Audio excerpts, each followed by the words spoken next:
Imagine going to bed each night with a calm mind, a quiet heart, and the deep, unshakable feeling that everything is exactly as it should be. Imagine closing your eyes, not with worry, but with peace. Now be honest. How many nights have you tossed and turned, replaying conversations, fearing tomorrow, or feeling like your brain just won't shut up? The way you end your day defines how well you sleep, and how you sleep shapes everything else. If you go to bed full of tension, regret, or mental noise, your body may lie still, but your mind will keep running. But if you end your day like a Stoic, with clarity, reflection, and acceptance, then your sleep becomes more than rest. It becomes transformation. Tonight, you're going to discover the ancient Stoic tools that will help you sleep like a sage. These aren't ordinary meditations. They are powerful practices used by great minds like Marcus Aurelius, Epictetus, and Seneca to end the day with strength, calm, and wisdom.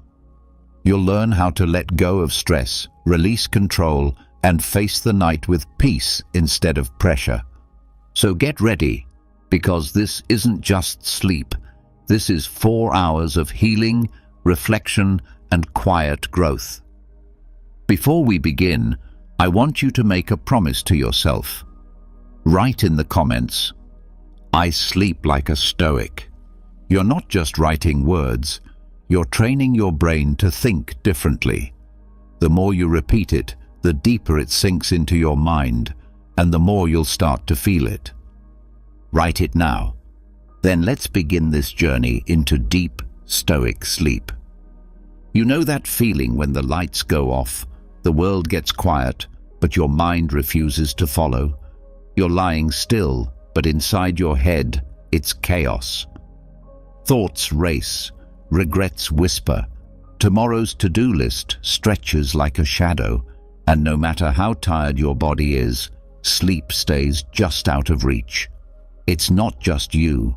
So many people go to bed with the weight of the day still sitting on their chest, and then wonder why their sleep is broken, restless, and shallow. But what if there was a way to clear all that noise before your head even touches the pillow? There is. And it begins not with a pill or a podcast or some fancy breathing hack, but with a simple tool that goes back almost 2,000 years. A quiet conversation with yourself. Epictetus, one of the great Stoic minds of ancient Rome, didn't just teach people how to think. He taught them how to live. And part of living well, according to him, meant ending each day with a kind of cleansing. Not physical, but emotional. Not loud, but honest. He believed in using nighttime to face your thoughts, not to fight them, but to organize them. Just like you wouldn't go to sleep in a dirty room, he wouldn't let the mind rest while it was still cluttered. This process, often overlooked in modern life, is what we now call reflective journaling. But for Epictetus, it was something deeper. It was inner dialogue, a form of self-examination, not to punish, but to understand. The purpose wasn't to fix everything in one night. It was to pull apart the knots formed during the day so that the mind could loosen and rest. The best time to do this is in the quiet moments before sleep, not with loud music playing, not with your phone glowing in your face, just you, a pen, and your thoughts. This is where the real work begins, because what you're doing is not writing for others. You're writing for clarity. You're not performing, you're cleaning. And like any good cleaning, it reveals what's underneath all the mess. Peace. Start by asking yourself, what did I feel strongly about today? You might feel tempted to skip this question or rush through it, but slow down. Let it come. The emotion doesn't have to be dramatic. It could be a small irritation, a quiet disappointment, or even a moment of joy. What matters is naming it. because emotions that stay unnamed turn into tension. And tension doesn't go away on its own. It hides in your body, in your shoulders, in your chest, in your jaw, and it keeps you awake. When you name how you felt, you take away its power to hide. And this is key. Epictetus believed that clarity gives us freedom. You can't control feelings that you haven't acknowledged. But once they're on paper, they're outside of you. You can look at them with space, and space is where calm lives. Now that you've named the feeling, the next step is to go deeper. Ask, was this feeling useful? Not in a judgmental way, but with honest curiosity. Maybe anger showed up when someone cut you off in traffic. Maybe you felt ashamed after saying something wrong. Maybe you felt anxious over something you couldn't control. Instead of pretending those feelings didn't exist or drowning in them, look at them like a teacher would. What did this emotion try to tell you? Was it trying to protect you? Was it based on truth or assumption? This part is uncomfortable at first because it forces you to slow down and face yourself. But discomfort isn't danger. It's a signal. And the more often you do this, the easier it becomes to spot the patterns, those emotional loops that play over and over in your mind. When you spot them, you take their script away. You become the one writing your reactions, not just reacting to everything that happens. There's another layer Epictetus invites us into: expectations. These are quiet, sneaky things that often go unnoticed, but they drive much of our suffering. You expected someone to text you back, and they didn't. You expected today to go a certain way, and it didn't. You expected yourself to be better, faster, more in control, and you weren't. And now here you are, lying in bed, angry or disappointed, not because of what happened, but because of what you thought should happen. The Stoics were experts at separating events from expectations. They knew the world doesn't owe us comfort or convenience, but still, our modern minds fall into this trap all the time.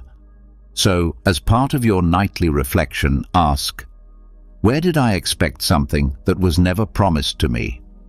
That question alone can remove half the weight from your chest, because you'll start to realize how much of your suffering came not from reality, but from fantasy. And this isn't about blaming yourself. It's about releasing yourself. When you catch an unrealistic expectation, you don't need to scold yourself. You simply correct course, like a sailor adjusting the sails when the wind shifts.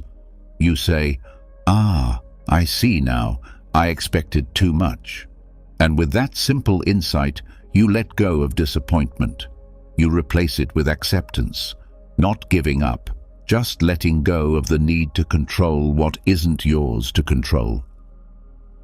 At this point in your journaling practice, something starts to shift.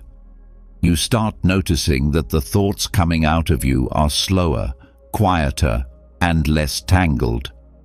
It's not that the day became easier. It's that your relationship to it changed. You're not fighting with your experience anymore. You're learning from it. And that's the goal, not perfection, but progress. Epictetus didn't care if you had a flawless day. He cared that you reflected on it, that you asked yourself what you did well, what you could do better, and what you can let go of. This is where your true power lives, in the ability to be honest without shame, to correct gently, to grow slowly but consistently. There's one more layer to this practice, and it's the one most people skip: self-forgiveness. You can do all the reflection in the world, but if you end the day with guilt sitting in your chest, sleep won't come easily. Epictetus believed in responsibility, yes, but he also believed in compassion, not the soft, empty kind, but the strong kind. The kind that looks yourself in the mirror and says, "I fell short, but I won't carry this forever." When you reach this part of your nightly reflection, take a breath. Reread what you wrote. Ask yourself, what can I release? And then, truly let it go. Burn the page. Close the journal. Whisper a quiet phrase of peace. Whatever it takes to signal to your mind, this chapter is done.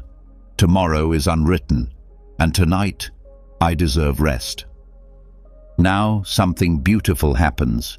Your nervous system, once full of static, begins to slow. You're not gripping the day anymore. You're not begging for sleep. You're simply ready. The mind isn't spinning. It's grounded.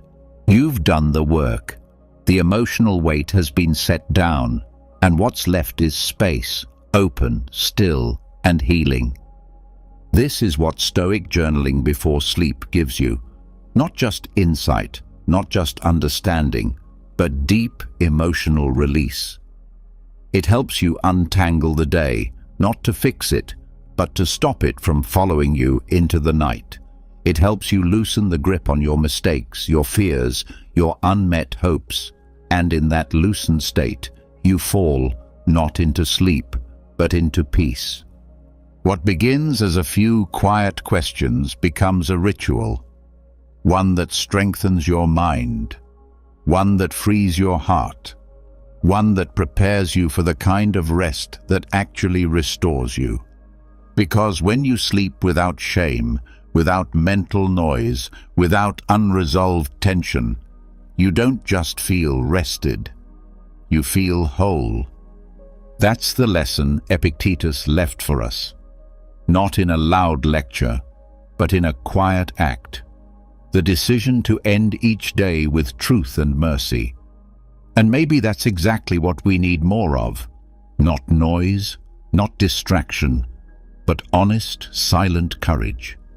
The kind that faces the day, forgives it, and finally lets it go. So tonight, try it. Grab a pen, sit with your thoughts. Ask them where they came from and what they want. Don't run, don't judge.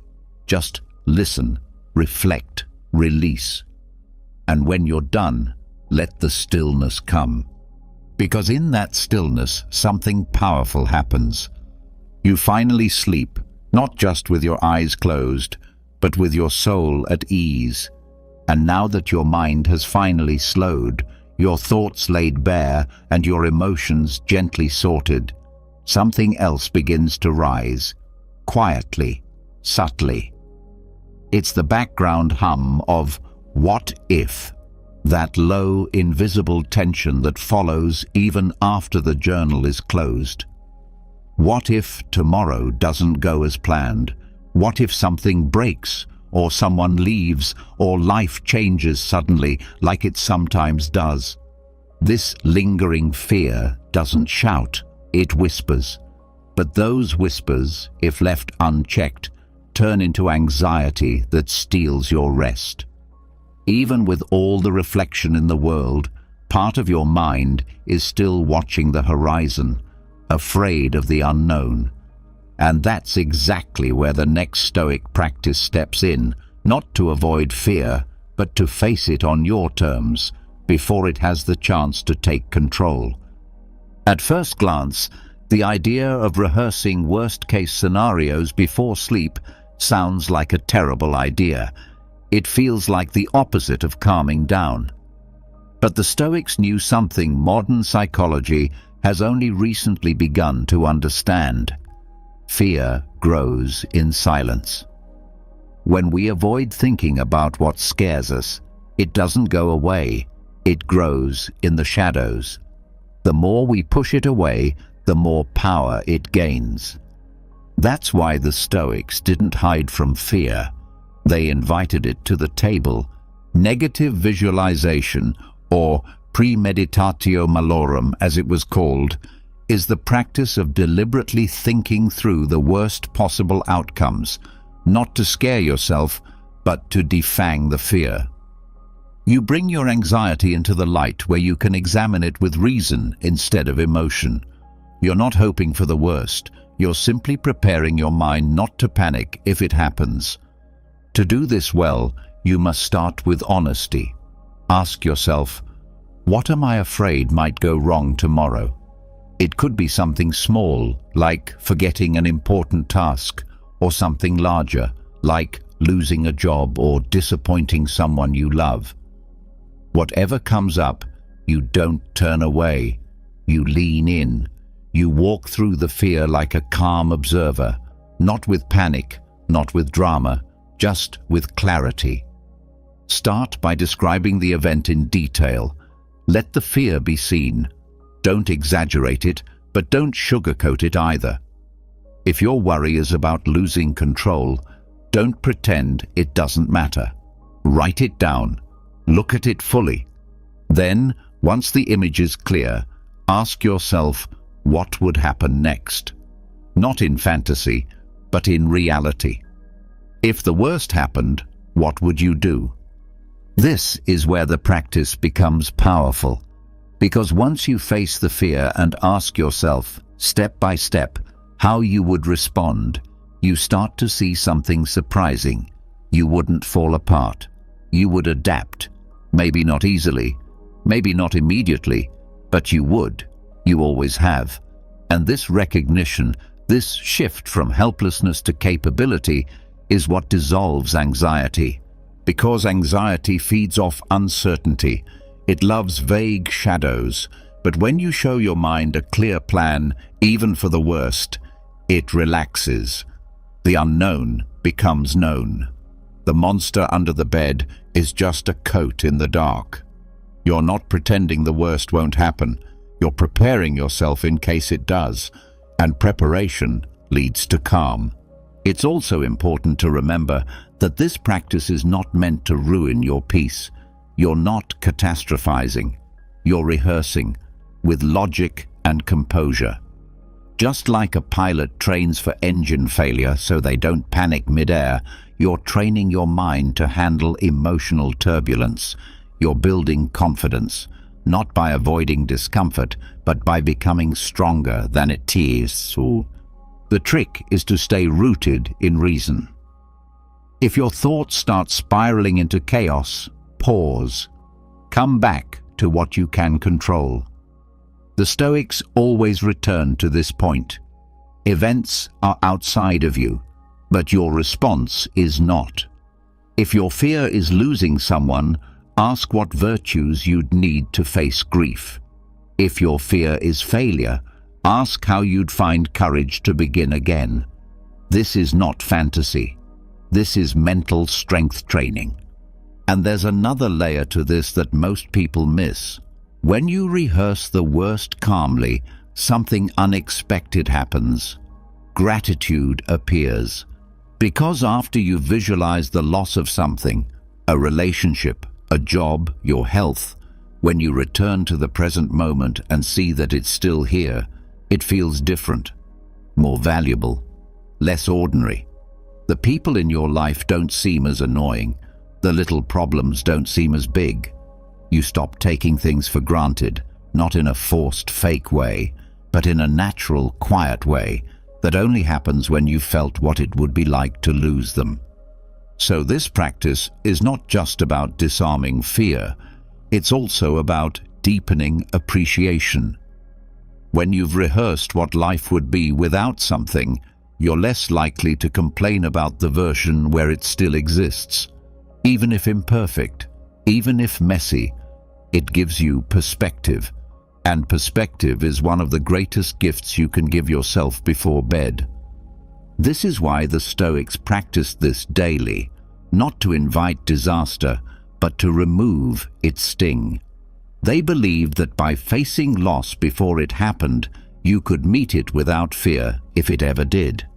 And that kind of preparation doesn't make you cold.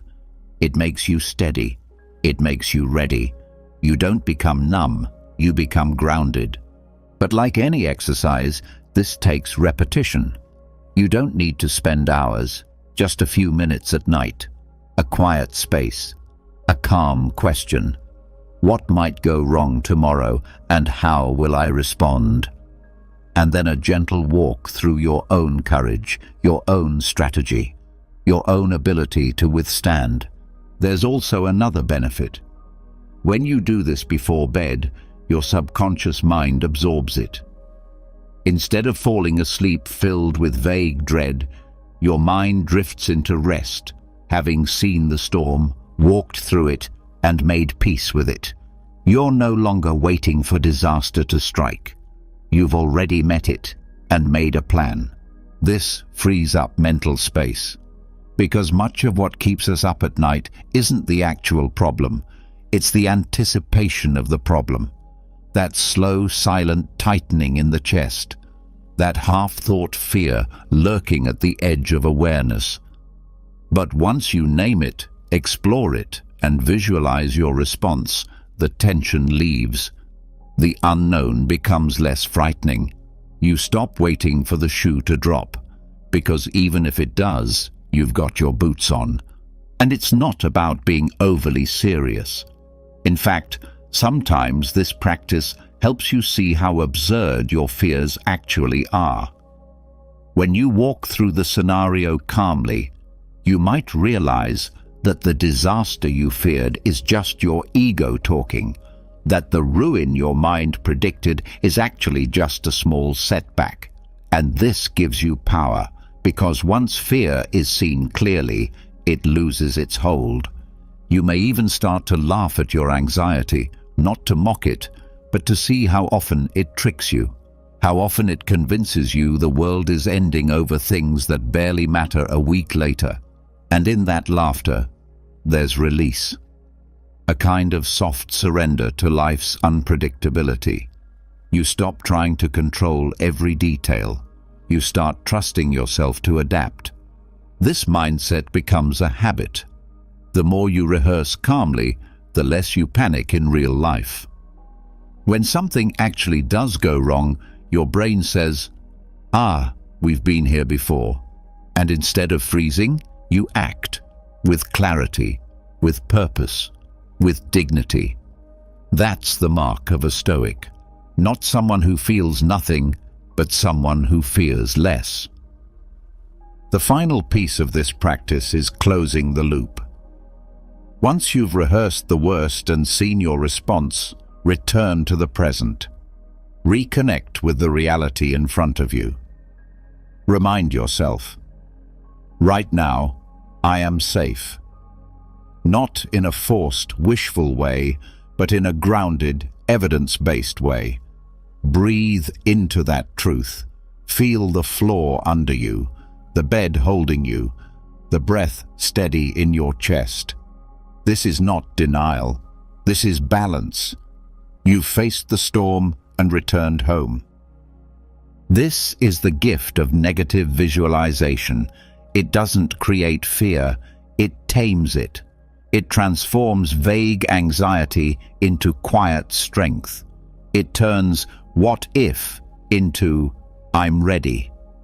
And in that readiness, sleep comes, not from distraction, but from peace. So tonight, don't be afraid to look your fears in the eye. Walk through the dark room with a light in your hand. You'll see that most of the monsters are just furniture in strange shapes. And when you've seen them clearly, they don't scare you anymore. You see them, you nod, you go to bed anyway, because your courage has already done its job. And tomorrow, you'll wake not only rested, but more unshakable than the day before, because the mind that prepares with reason sleeps without fear, and the person who sleeps without fear rises with power. Quiet, steady, unshakable power. The kind the Stoics called peace. Even after facing your fears and seeing them for what they are, there's often still something left behind. A quiet pull in the background, tugging at your thoughts, trying to reach forward into tomorrow. It shows up subtly. A small question about what you forgot. A mental checklist that won't stop reloading. A what if that insists on staying. This is no longer fear of catastrophe. It's a different kind of noise. It's anticipation, planning, control disguised as preparation. And this too can keep you awake. This is where the Stoic wisdom of Seneca becomes vital. His teaching didn't just help with managing loss or fear, it taught the art of letting go of the future. Because while many people are stuck reliving yesterday or replaying worst-case scenarios, just as many suffer from the endless mental rehearsal of what comes next. Even in quiet moments, the brain can't help but lean forward, scanning what hasn't even happened yet, as if worrying about it might stop it from unfolding badly. It doesn't. Seneca believed that the way to peace was not found in planning every step ahead. It was in the deliberate cutting of the mental rope that ties us to tomorrow, to stop reaching, to stop measuring the future with the ruler of anxiety, not out of carelessness, but because tomorrow isn't real, not yet. It doesn't belong to you, so why should it control you? This is not a denial of the future, it's a release of its hold.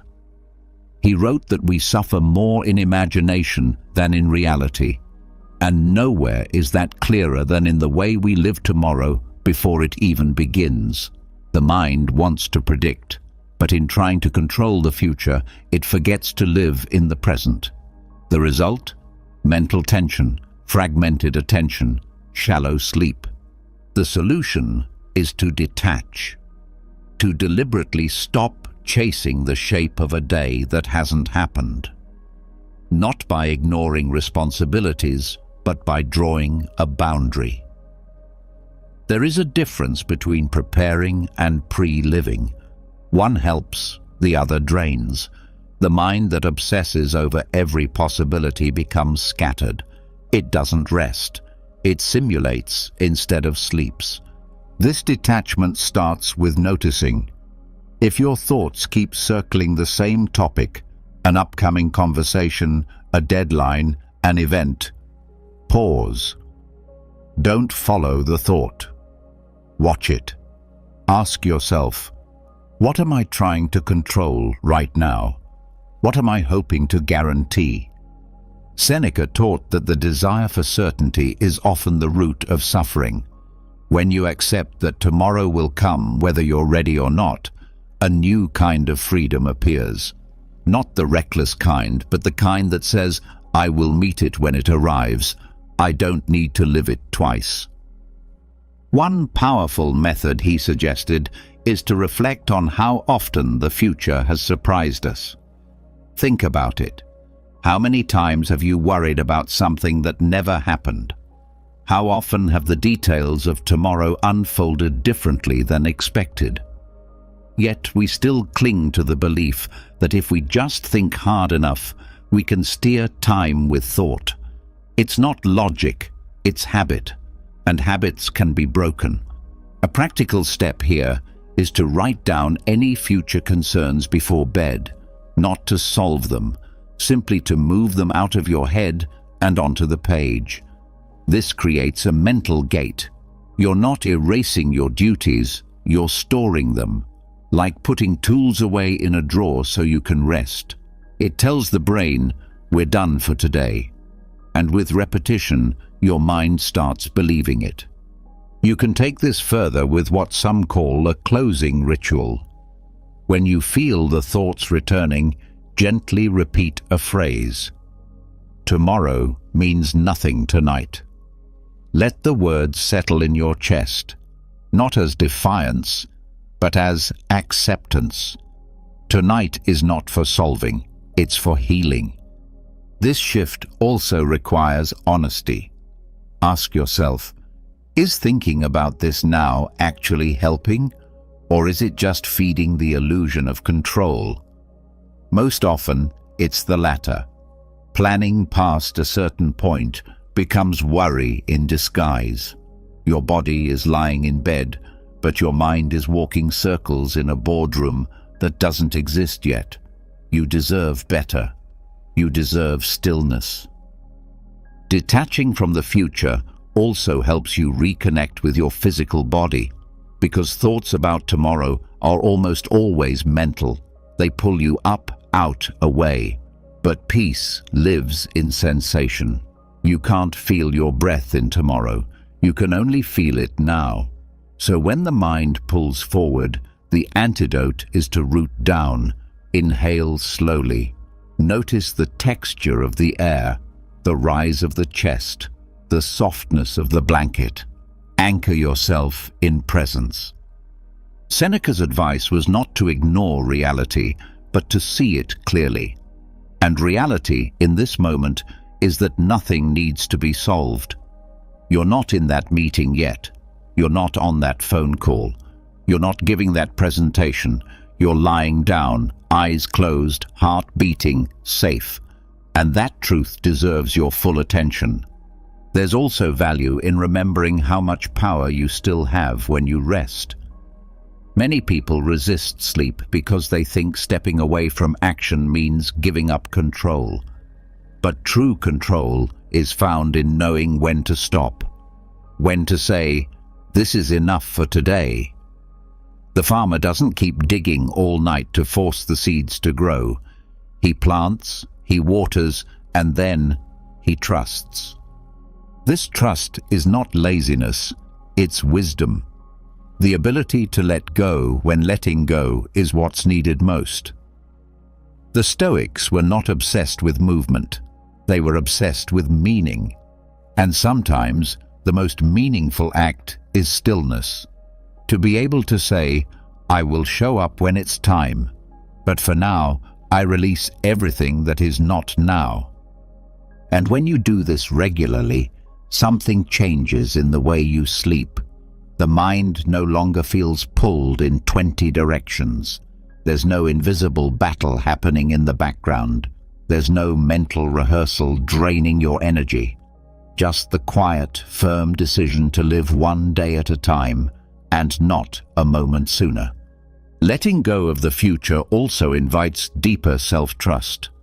Because if you're not rehearsing every detail, you're trusting your ability to respond in real time. You're not avoiding responsibility. You're owning your capacity. You're saying, "Whatever happens, I'll handle it." And that mindset doesn't make you unprepared. It makes you unshakable. There's another benefit too. Your relationships change. When you're no longer living ahead of yourself, you show up better for others. You listen more. You're present. You're not preoccupied by 1,000 future scenarios. You're there, fully, and people feel that. You become more grounded, more stable, more real. Even your body responds. Tension eases. Your nervous system slows. Hormones balance. Sleep deepens. Because when the brain stops predicting and starts resting, it signals safety. And safety is what allows the body to drop fully into rest. Seneca would say that the wise man accepts that what will come, and what won't, won't. The goal is not to manipulate fate, it's to meet it with grace. That means resting not only because you're tired, but because it's time, and trusting that your ability to act will be there when it's needed. As you develop this habit, the gap between thought and peace gets smaller. The moment you notice your brain leaning forward, you catch it. You breathe. You step back. You repeat your phrase. You return to now. It's a cycle: awareness, detachment, presence, rest. It may take practice. The mind will want to go back. It's used to running ahead. But each time you bring it back gently, you weaken the habit of future chasing. And over time, you become the kind of person who no longer lives in next week. You live here. And from here, everything becomes more manageable. Sleep becomes easier. Decisions become clearer. Life becomes quieter. This is not magic. It's discipline. The same kind Seneca practiced every evening. A mental habit. A choice to rest in what is instead of what might be. And the more often you make that choice, the more natural it becomes. So tonight, when the thoughts of tomorrow come knocking, let them pass. You don't need to open the door. You don't need to host them. Acknowledge them, smile, and return. There is nothing for you in tomorrow right now. Only silence, only breath, only this moment. And from this moment, sleep will rise. Not forced, not chased, but welcomed. Because the mind no longer leans forward, it simply rests. Once the future has been set down, once the mind no longer reaches forward to control what isn't yet real, something else begins to rise quietly from beneath the stillness. A thought you may have brushed off earlier in the day, a truth we all carry but rarely hold. The day has ended, and it will never return. This night, like every night, is a closing. One chapter finished, and there is no promise of another. That's not meant to frighten, but to focus. There is a kind of clarity that only comes when you accept how temporary this all is. A clarity that wipes away trivial thoughts and leaves only what truly matters. This isn't about death in a dramatic sense. It's about presence, depth, honesty. The Stoics knew that the most powerful way to live fully was to end the day as if it were your last, not in fear, but in peace. To look at the pillow not just as a place to sleep, but as a place to surrender. This is what the Stoic sleep contract invites you to practice. Not just falling asleep, but letting go so completely that it becomes a kind of rehearsal for death, not in darkness, but in release. You offer the day back to the universe. You give thanks, not with forced smiles, but with quiet reverence for the fact that you were given another day at all. And then you allow yourself to go, not with worry about tomorrow, but with full acceptance that the work is done.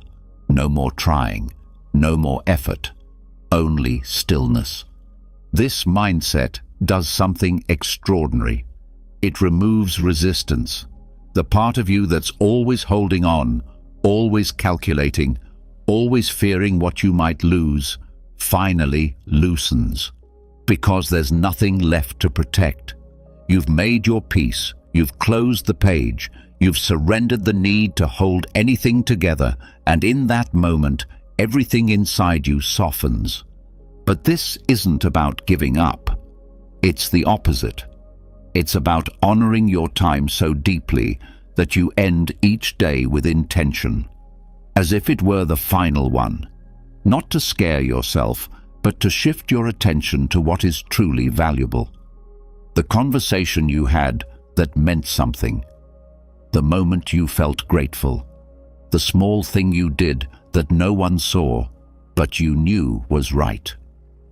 When you go to bed like this, you're no longer clinging to regrets. You've said what needed to be said, to others, to yourself. You've acknowledged your missteps and your efforts. You've released your grasp on what you didn't finish. And with that, you grant yourself the right to sleep in full, deeply, without threads pulling you back up from rest. This nightly dying is not about morbidity, it's about freedom. Because when you see sleep as a closing, you no longer waste your energy dragging the past into your bed. You no longer stall your rest waiting for perfect closure. You take the day for what it was. You hold it for a moment, and then you set it down like a stone no longer needed. Seneca wrote that we should prepare for sleep like men preparing for death, not out of fear, but out of discipline. To make peace before we close our eyes, not knowing if we will open them again. This habit doesn't make you anxious, it makes you alive. Because every night you practice this, the next morning feels like a gift. Not something owed to you, but something new, unwrapped, unpromised. And that shift changes how you live. Suddenly, You don't postpone kindness. You don't delay meaning. You don't live as if you have endless time to fix what matters. You live now, because every day becomes lighter when it begins with the awareness that it might not have come. This doesn't create dread. It gives you focus. It teaches you how to be awake while you're alive and how to let go when it's time to rest. This kind of release is difficult at first. The mind wants to rehearse, hold on, repeat. But the practice begins with a question. If this were my last night, what would I need to say? To myself, to others, to the day.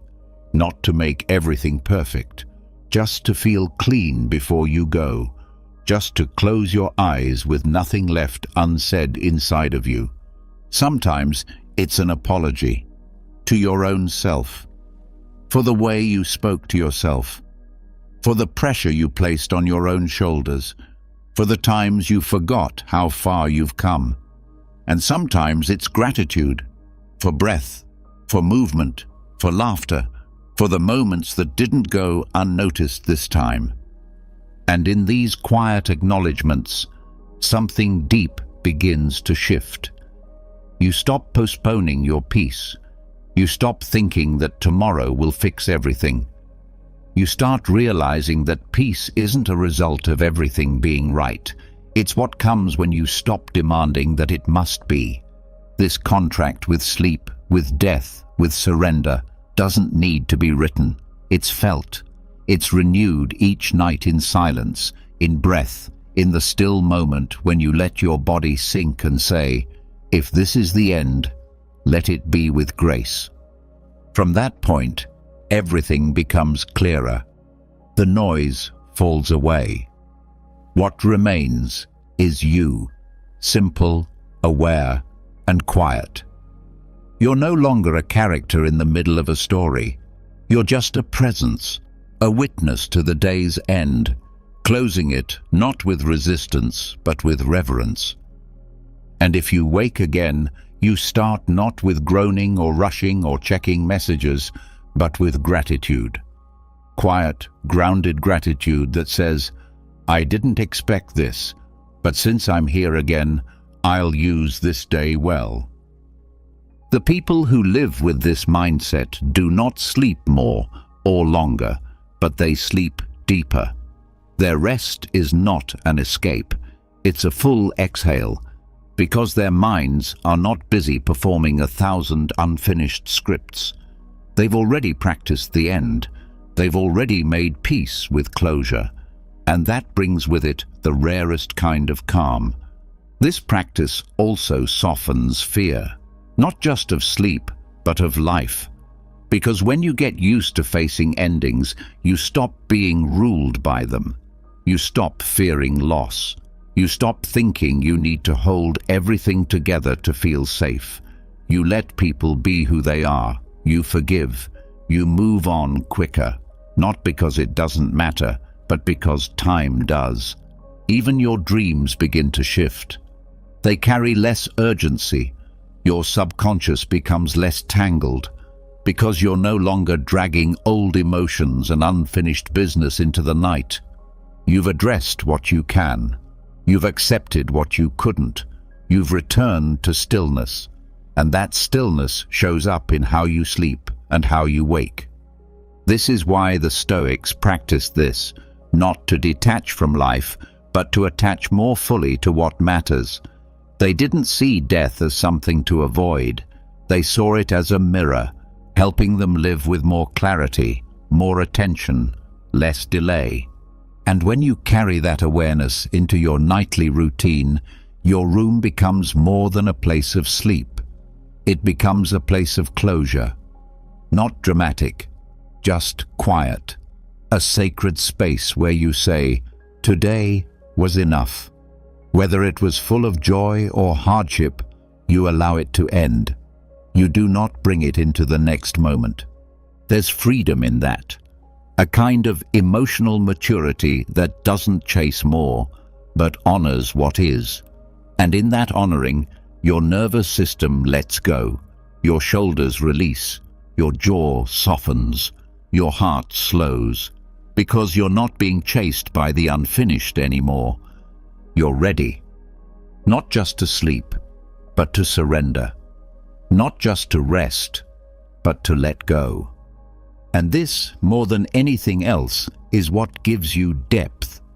You become someone who can face what most run from, who can end a day not by dragging it forward, but by closing it with presence.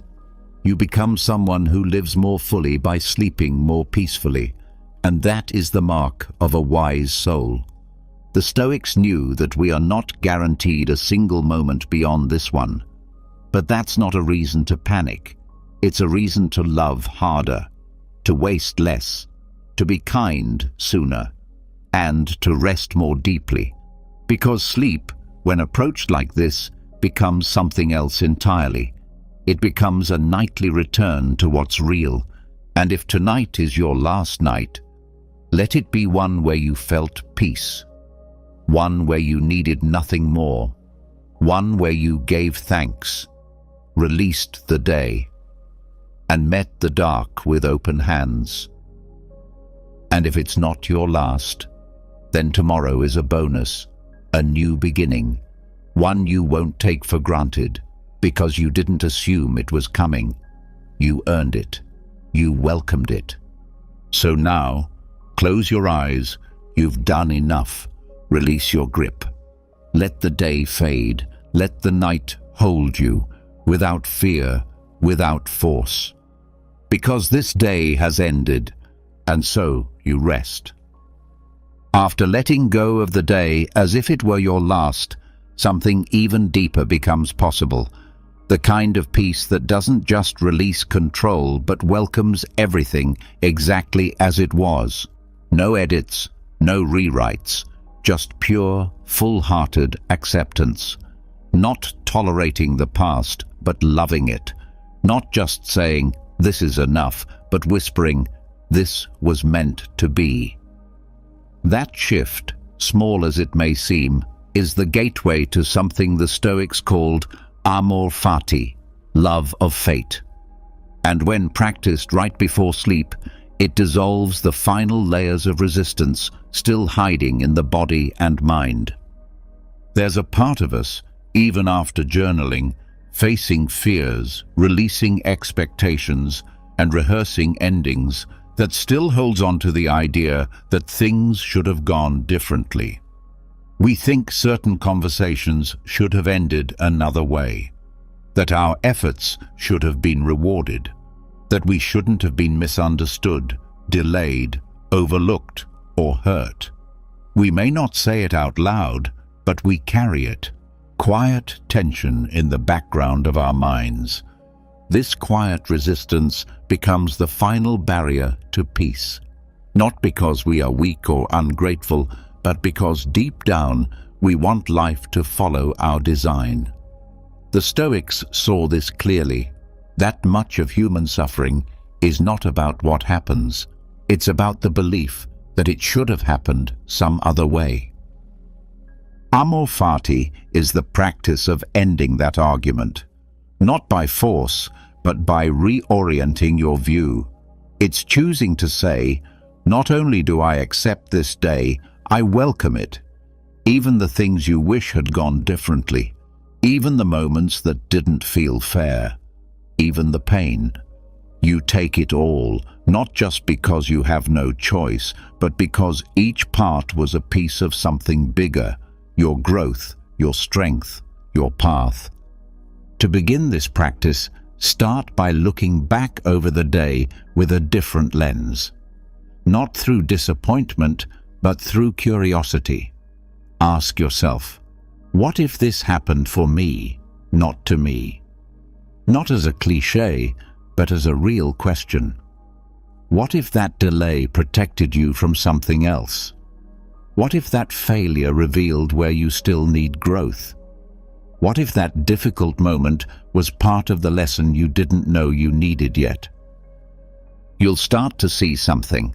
The narrative changes. The same events, seen from a different posture, start to feel lighter, because they're no longer mistakes, they're building blocks. And in that realization, the body begins to soften. The nervous system stops defending because it no longer sees the day as something that attacked you. It sees the day as a teacher. Loving fate doesn't mean you wanted every detail to happen. It means you see the value in it, even if it came wrapped in discomfort. It means you trust that life isn't random, that there's meaning, even in the things you didn't plan. This is a radical kind of surrender. It's not about stepping away from life. It's about stepping fully into it, with open arms, saying, "This day, with all its mess and beauty, was mine, and I wouldn't trade it, not if it's what brought me here." When this mindset becomes a nightly habit, something begins to shift in your core. You stop resisting reality. You stop editing your life like a script that needs constant rewriting. You live fully in the version you were given, and your relationship to peace becomes much more honest. You're not calm because everything went your way. You're calm because you stopped needing it to. This does not make you passive.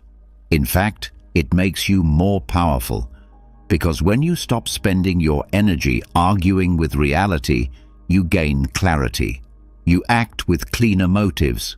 You stop trying to fix what doesn't need fixing, and you start focusing on how to respond to what's in front of you, not out of frustration, but with purpose. Even your relationship with sleep improves, because sleep is, by nature, uncertain. You never really control when it comes, how long it lasts, or what your dreams will show you. You surrender to it. But most people don't really surrender. They try to force sleep, just like they try to force life. Amor Fati teaches you to let go, not just of your day, but of the outcome of your night. Whether you rest deeply or not, you've already won, because you've made peace with what is. This removes the hidden pressure from rest. You no longer lie down thinking, "I need to fall asleep now, or tomorrow will be ruined." You lie down thinking, "Whatever happens, I'll face it with strength. And if I wake in the night, that too is part of the experience I've been given." This mindset works in layers. It starts with your past, what you've lived. Then it touches the present, where you are. And then it reaches into the future, not with demand, but with welcome. Because when you love fate, you no longer fear what's coming. You trust that it will shape you, just like everything before it has. Even in pain, this mindset brings dignity. It doesn't erase the hurt, but it places it in context. You stop seeing it as punishment. You see it as refinement. That mindset allows you to rest in the middle of struggle, not because the pain is gone, but because your posture toward it has changed. This creates a more resilient kind of peace, a deeper kind of strength. You don't just bounce back after hardship, you carry something from it. Insight, compassion, wisdom. That's what loving fate gives you. It turns your whole life into material for growth, and that gives every moment meaning. Before bed, this practice becomes a kind of closing prayer, not to a god necessarily, but to life itself, a quiet acknowledgement. I accept this day. I needed this day, even the hard parts, especially the hard parts. And then you allow that thought to settle into your body. Let it sit in your chest. Let your breath wrap around it. You may even whisper it again, Amor Fati. Those two words can become a kind of lullaby, not soothing because they promise comfort, but soothing because they promise truth. They remind you that you don't need to control life to love it. You don't need to understand it all to rest. You just need to stop resisting what's already here. And in that non-resistance, the deepest kind of sleep becomes possible. Not shallow escape, but full surrender. A rest that comes not from exhaustion, but from alignment. Because your mind, your heart, and your body are finally pointed in the same direction. Yes. Yes to the day, yes to the unknown, yes to the discomfort, yes to the joy, yes to all of it. That is amor fati. That is the medicine. And over time, this practice doesn't just change how you sleep, it changes how you live. You stop waiting for life to become easier. You stop postponing peace until circumstances improve. You meet the moment as it is, and you bring your full self to it, not just when it's pleasant, but always. You also begin to notice that judgment fades, not just toward yourself, but toward others. Because when you love your own fate, you stop resenting the fate of others. You realize that everyone is being shaped by life in ways you can't see. And that realization makes room for compassion. You speak softer, you interrupt less, you listen more. You also get better at adjusting when plans shift. Instead of frustration, you adapt. Instead of clinging, you pivot. Because you're no longer operating from a place of, this must go my way. You're operating from, this is the way. And that mindset clears your path of unnecessary friction. Even the act of waking changes. You don't open your eyes already planning the next win. You start with a kind of sacred pause. A recognition. This morning wasn't promised, but it's here, so I will show up. And that attitude shapes your entire rhythm. Your pace slows, your attention sharpens. You begin to experience more than you rush through. Because when you love your fate, you love your moments. You see them as rare. You stop asking for more and start using what you have. And in doing so, you become someone others feel calm around. Not because your life is perfect, but because you're not at war with it. This is what the Stoics wanted for us. Not a life without pain, not a mind without thought, but a heart that stops resisting reality long enough to receive it, to truly absorb it, and to say, even in the midst of chaos, this too is mine. So now, as your body prepares to rest and your thoughts begin to thin, let this be your last act of the day. Not clinging, not wishing, not fixing, just welcoming. The full arc of your experience from the first moment of morning until now, and everything in between. Let it be enough. Let it be yours. Let it be loved. Amor fati. Let that be your final thought and rest. Once you've learned to meet your fate with full acceptance, something curious begins to happen. You loosen your grip, not just on the day itself, but on what the night is supposed to give you. No longer obsessed with why things didn't go your way, you begin to notice how much energy is still being spent trying to measure how well you're sleeping. This hidden form of pressure, though smaller and quieter, is often the one that lingers the longest. You've surrendered the past, welcomed the day, prepared your mind, and yet the final tension remains, the hope that sleep will be perfect. It starts with a glance at the clock, a subtle calculation of hours remaining, a familiar thought. I hope I sleep well tonight. Then it grows. You check the time again after 10 minutes, then 20. You assess how you feel, judge how quickly you're drifting, compare it to how it should feel. Before long, you're not resting.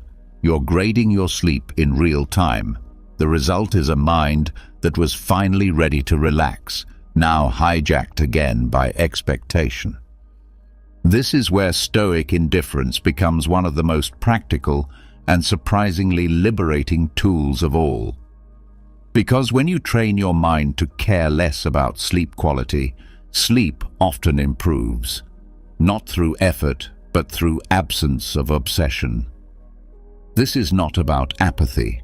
It's about freedom from over-attachment to outcomes you don't fully control. Stoicism teaches that we are disturbed not by events, but by our judgments about them. That principle applies perfectly to sleep. A night of tossing and turning doesn't disturb you nearly as much as your story about what that restlessness will mean.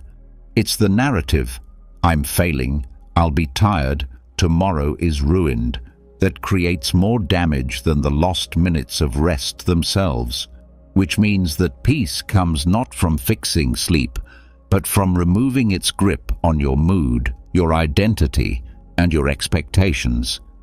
To practice this indifference, start small. The moment you notice yourself wondering how well you're falling asleep, respond with something neutral.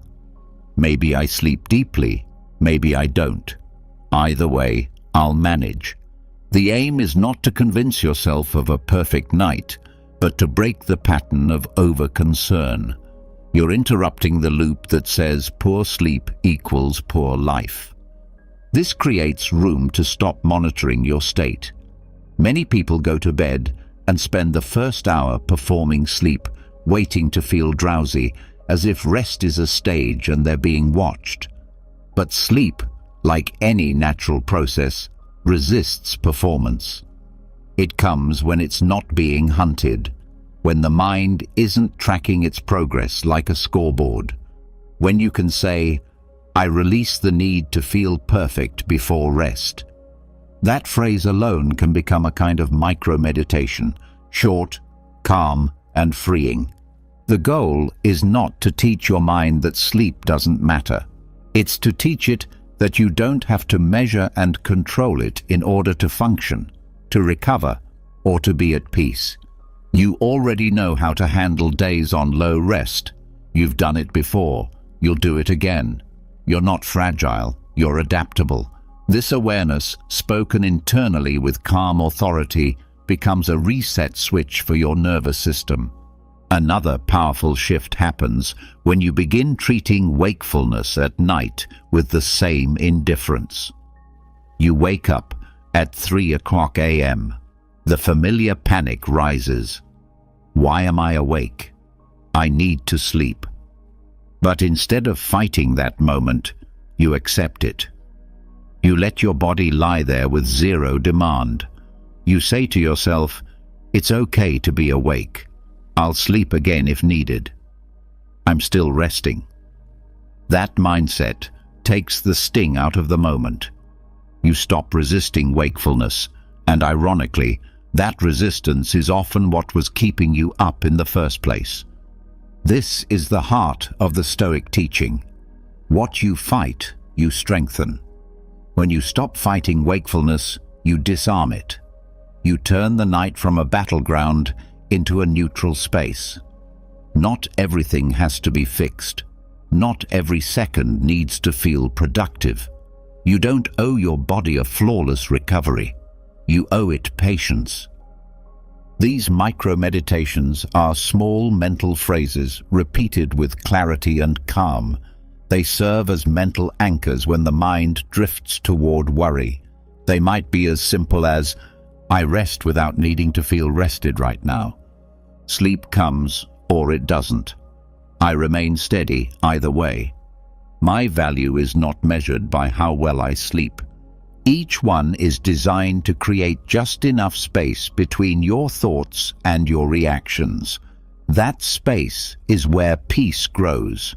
You don't need to erase every concern. You just need to see them without grabbing on, like clouds passing, like sounds in the distance. You observe, but you don't chase. Over time, these small shifts add up. Your brain begins to break the link between being awake and being alarmed. It starts to trust that rest is still happening, even if sleep is delayed. And the less you chase sleep, the more it comes naturally. Another benefit of caring less about sleep quality is that you stop fixating on tools and tricks.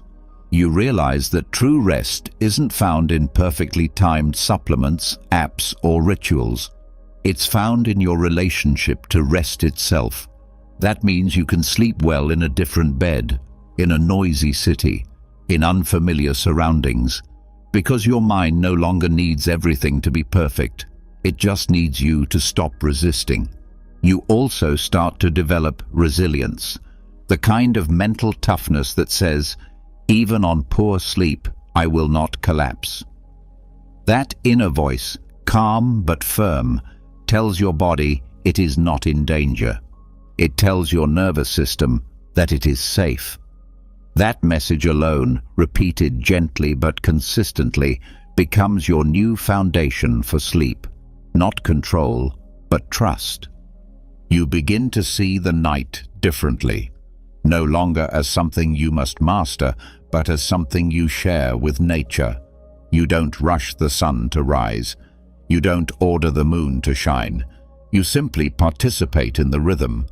That mindset moves you from force into flow. Even on difficult nights, your inner commentary changes. Instead of, I'll be ruined tomorrow, you say, I'll move slower, and that's fine. Instead of, why can't I sleep? You say, my mind is still processing, and that's part of being human. This attitude removes shame from rest. It removes pressure. And without pressure, the body finally feels safe enough to let go. You become someone who no longer walks into the bedroom bracing for a fight. You walk in with neutrality, with openness. If sleep comes quickly, that's welcome.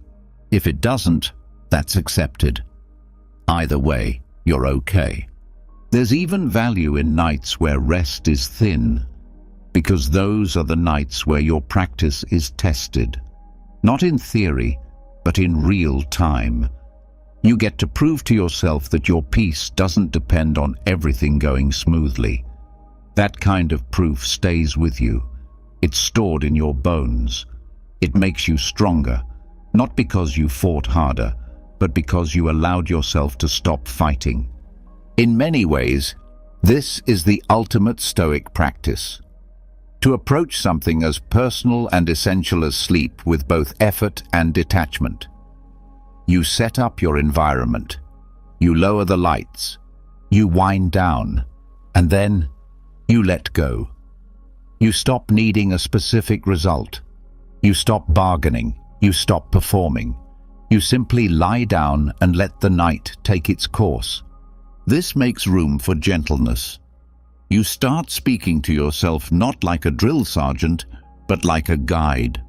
Calm, firm, patient. You say, I'm here. I'm resting. That's enough. And even if your eyes stay open longer than you want, you stop believing that this is a failure. It's not. It's simply what is. And what is always enough. The deeper you go into this practice, the more you notice how rest sneaks up on you. You wake the next morning surprised to find that you drifted, not because you tried harder, but because you stopped trying. You finally let the body do what it's always known how to do, and in that space, trust replaces tension. And where there is trust, sleep follows. This kind of peace doesn't show up overnight, but it begins the moment you stop measuring rest like a task to complete. The moment you stop needing to feel a certain way in order to approve of yourself. The moment you start saying, however this night unfolds, I remain steady. And so tonight, release the grip. Step out of judgment. Let your rest be imperfect, if that's what it needs to be. Say the words gently to yourself. I no longer chase sleep. I allow it. That simple phrase, spoken not as a trick, but as truth, opens the door. And when the door is open, rest doesn't have to be summoned. It arrives, quiet, slow, and real. After letting go of expectations about sleep and softening the grip on outcome, your body begins to notice something subtle yet powerful. It's not just thoughts that keep you awake, but the way your breath follows them. shallow, tight, rushed. The breath mirrors the mind. Even when you think you're calm, your chest might still be holding on. A slight tension, a protective reflex, a leftover signal from earlier stress. The nervous system remembers what the mind pretends to forget. And if the breath never settles, neither will you. This is where breath becomes more than oxygen. It becomes medicine. Not from a bottle, but from within. The Stoics knew this long before modern science confirmed it. They didn't speak of lungs or vagus nerves, but they understood how the body could shape the mind. Zeno, the founder of Stoicism, trained his disciples not just in logic or ethics, but in physical control, restraint, endurance, stillness in movement. Breath was central to this. They understood that how you breathe changes how you live. It anchors you in the present. It reclaims your attention. It's the only part of your autonomic system you can take back at will. And when harnessed with care, it becomes a quiet force that leads the rest of you toward rest. Slowly, steadily, deeply. Zeno's approach wasn't flashy. It was controlled, deliberate, firm, without being forceful.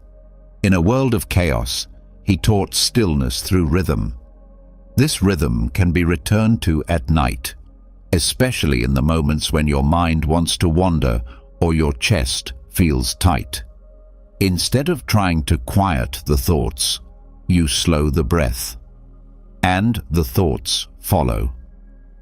The method is simple, but not shallow.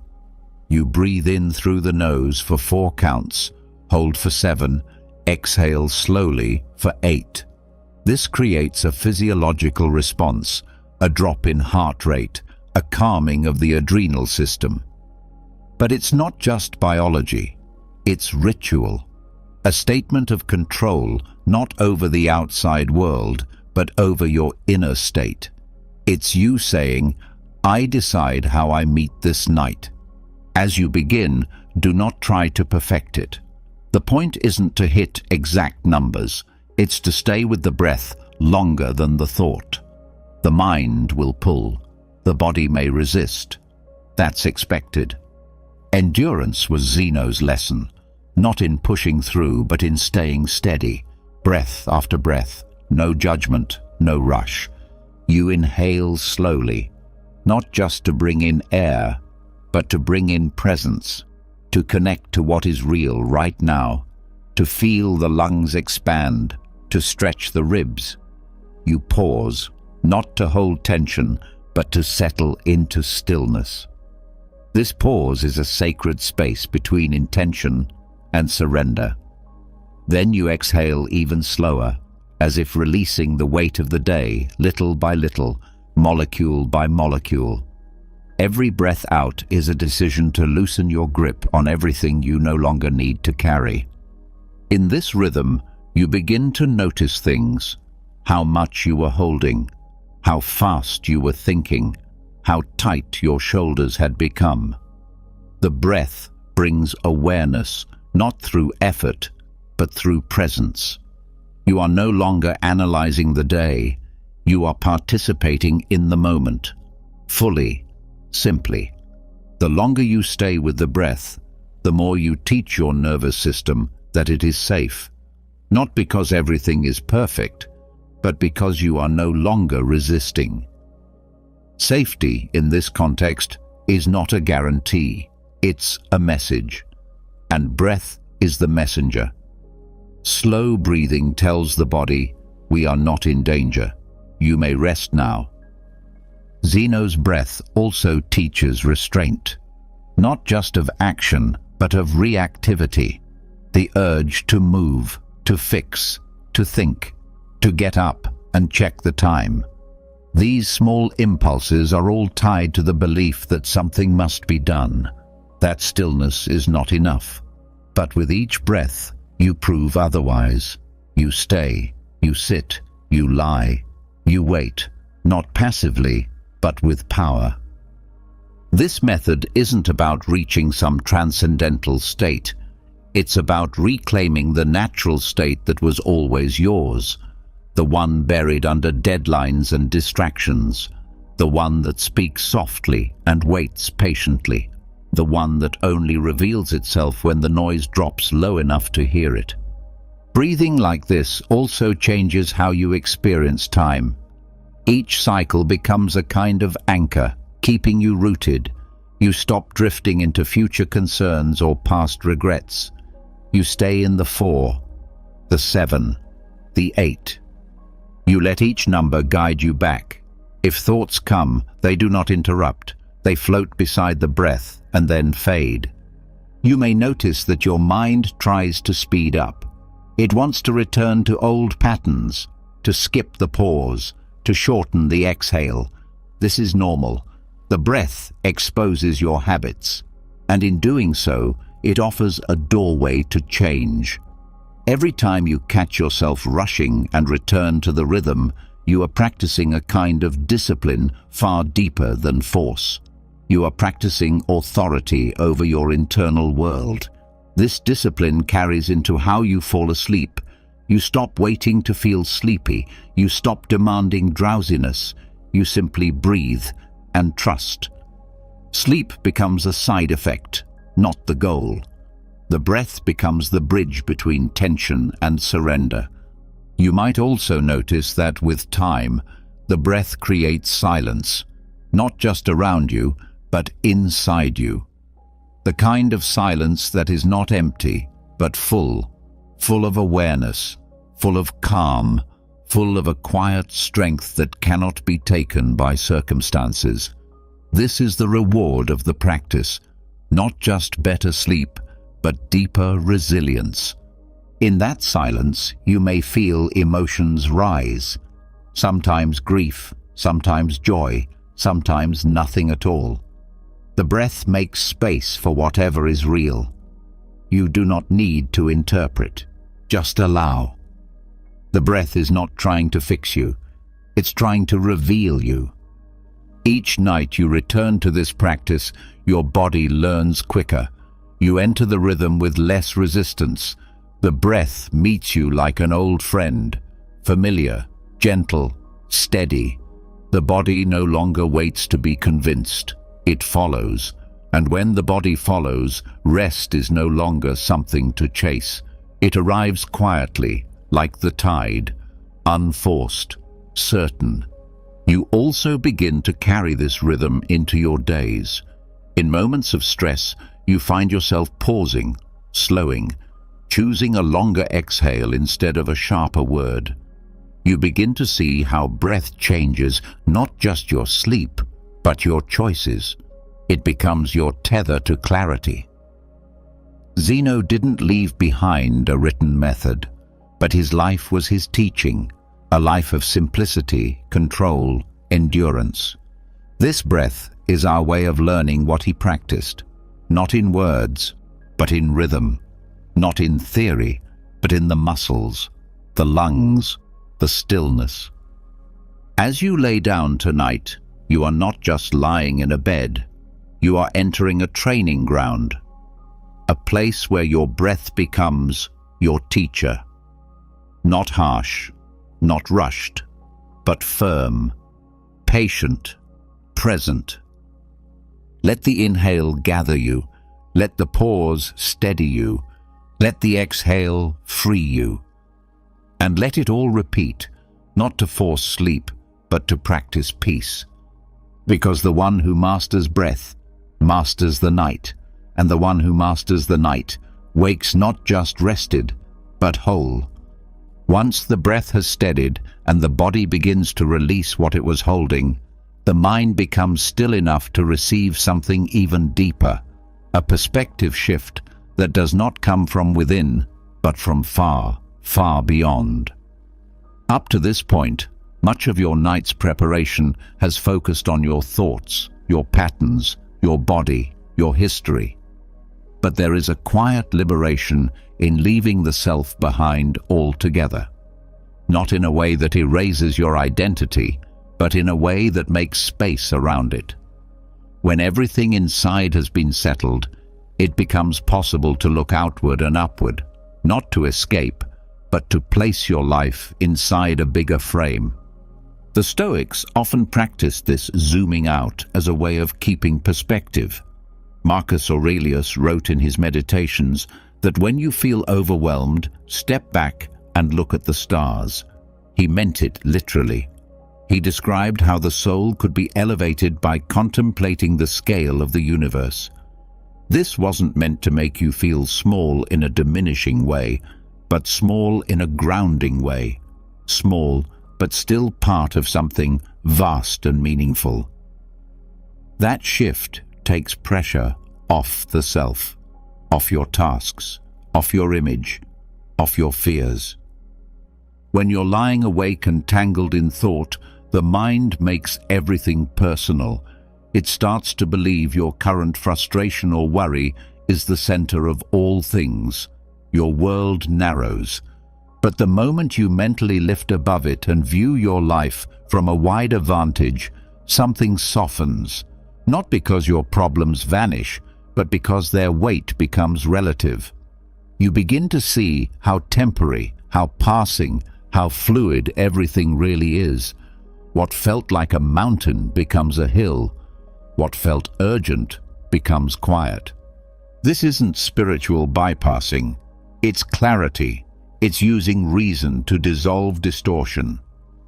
You are not minimizing your experience. You are correctly placing it within a universe that has been moving for billions of years without your control and without your permission. And yet, you are here. A breath, a thought, a moment of consciousness floating on a small rock, circling a star in a galaxy among billions. That view does not erase meaning, it gives it context. And from context, peace begins to grow. When you contemplate the cosmos before sleep, you are not looking for answers. You're not searching for significance. You are simply surrendering your need to grasp it all. The stars do not ask to be understood. They do not demand urgency. They just are. And so are you. This alignment between your smallness and the universe's vastness becomes a balm for the part of you that feels overwhelmed by your own story. This practice can begin with a single question. Where am I really? Not in terms of geography, but in terms of position in time and space. Right now, in this moment, you are part of a planet spinning through infinite blackness, surrounded by silence, light, and particles in motion. Your heartbeat is one sound among billions. Your thoughts are neurons firing in a temporary container, and the sun will rise tomorrow, whether you sleep or not. Whether you solve your problem or not, whether you are ready or not. That thought is not meant to make you feel irrelevant. It's meant to free you from unnecessary weight. You are not here to carry the universe on your back. You are a piece of it. A flicker of awareness inside a cosmic dance. When you see that clearly, the pressure to constantly prove yourself begins to dissolve. You no longer feel the need to control everything, because you finally see how little control you ever truly had. In that realization, something new is born, humility that is not weakness, but relief. The understanding that you are important, yes, but only in the same way that every wave is part of the ocean. Not separate, not alone. Always part of something greater. That knowing reduces the need to cling to identity. It releases the obsession with being right. It allows the mind to rest, not because everything is resolved, but because the mind no longer needs to hold it all so tightly. Even pain shifts under this perspective. Emotional wounds, setbacks, and disappointments lose their ability to dominate your field of view. Not because they stop mattering, but because you are now seeing them with more sky around them. The heartbreak no longer defines you. The loss no longer crushes you. They become parts of a longer story, still painful, still real, but no longer all-consuming. This cosmic lens also softens fear, especially the fear of death, which lives beneath many of our restless thoughts. When you regularly contemplate the stars, death no longer feels like a failure or a punishment. It becomes a return, a dissolving into the same matter that once formed stars and rivers and trees. You see how everything recycles, how nothing truly ends, only transforms. That kind of acceptance is not philosophical, it's practical. It teaches your body to stop resisting the natural flow of time. And when you lie in bed with this mindset, your room becomes something more than a place to sleep. It becomes a temple of stillness, a place where your problems shrink, not because they vanish, but because they are held in proper scale. You are not ignoring anything. You are putting space around everything, and in that space, there is breath, there is rest. You may find it helpful to visualize the earth from above, not as an escape, but as a grounding practice. Begin from the room you are in, then pull back to your building, then your city, your region, your country, the globe. Then out further, past the orbit of the moon, past the sun, past the solar system. And still your breath continues. A single, fragile human experience suspended in a vast web of unknowns. And yet, here you are, alive, feeling, thinking, resting. This scale of awareness has a strange effect. It returns you to the present. Not because the present suddenly becomes more exciting, but because it becomes all there is. Your next breath becomes meaningful again, the temperature on your skin, the sound in the background. They stop being background. They become real again. When you think in terms of the cosmos, your goals and worries begin to shift. You start focusing less on how to impress and more on how to align. Less on legacy, more on sincerity. You start asking different questions, not how much can I achieve, but how well can I love? Not how can I win, but how can I belong? That shift lowers your defenses. It also silences the ego. This change also alters how you relate to others. You begin to see their struggles, their fears, their mistakes, as part of the same human fragility you carry. You become more forgiving, less reactive, because you understand that we are all just passing through, brief visitors trying to find peace in a world that was never fully ours. You also become more sensitive to beauty, not just in art or nature, but in moments. The kind you might otherwise miss if you were stuck in your head. A glance, a breath, a stretch, a silence. These things stop being filler. They become sacred. Because in the vastness of time, these are the things you'll remember. Not your schedule, but your presence. Not your reputation, but your experience. This nightly contemplation is not meant to replace practical reflection. It is meant to support it, to give your day a resting place, to bring perspective to the effort. You are not abandoning responsibility. You are removing urgency. You are saying, I did what I could today, and now I return to the cosmos where I belong. This is not poetic. It is biological. It is mental hygiene for the soul, because your brain cannot rest when it thinks it must do everything. But when you place yourself inside a greater context, your system calms, the pressure lowers, the sleep deepens. This is how the Stoics fell asleep, not through entertainment or exhaustion, but through alignment. They allowed the sky to remind them who they were, not nothing, but not everything. just a peace, just enough. And so now, let your breath settle again. Let your awareness drift upward. Let the mind open wide enough to hold the sky. Let your problems dissolve, not disappear, but reduce into something manageable, something temporary. And let the silence of space hold you, not as something distant, but as something you've always been part of. You are not alone. You are not broken. You are not late. You are here, and that is enough. When the mind has touched the stars and returned, something unexpected begins to settle inside, a kind of silence that doesn't come from distraction or exhaustion, but from perspective. And yet, even in the softness of that cosmic view, something remains. The day itself, the conversations, the frustrations, the conflicts, the responsibilities. They still live in the body, in the muscles, in the breath. While your awareness may have expanded, the imprint of daily life still lingers.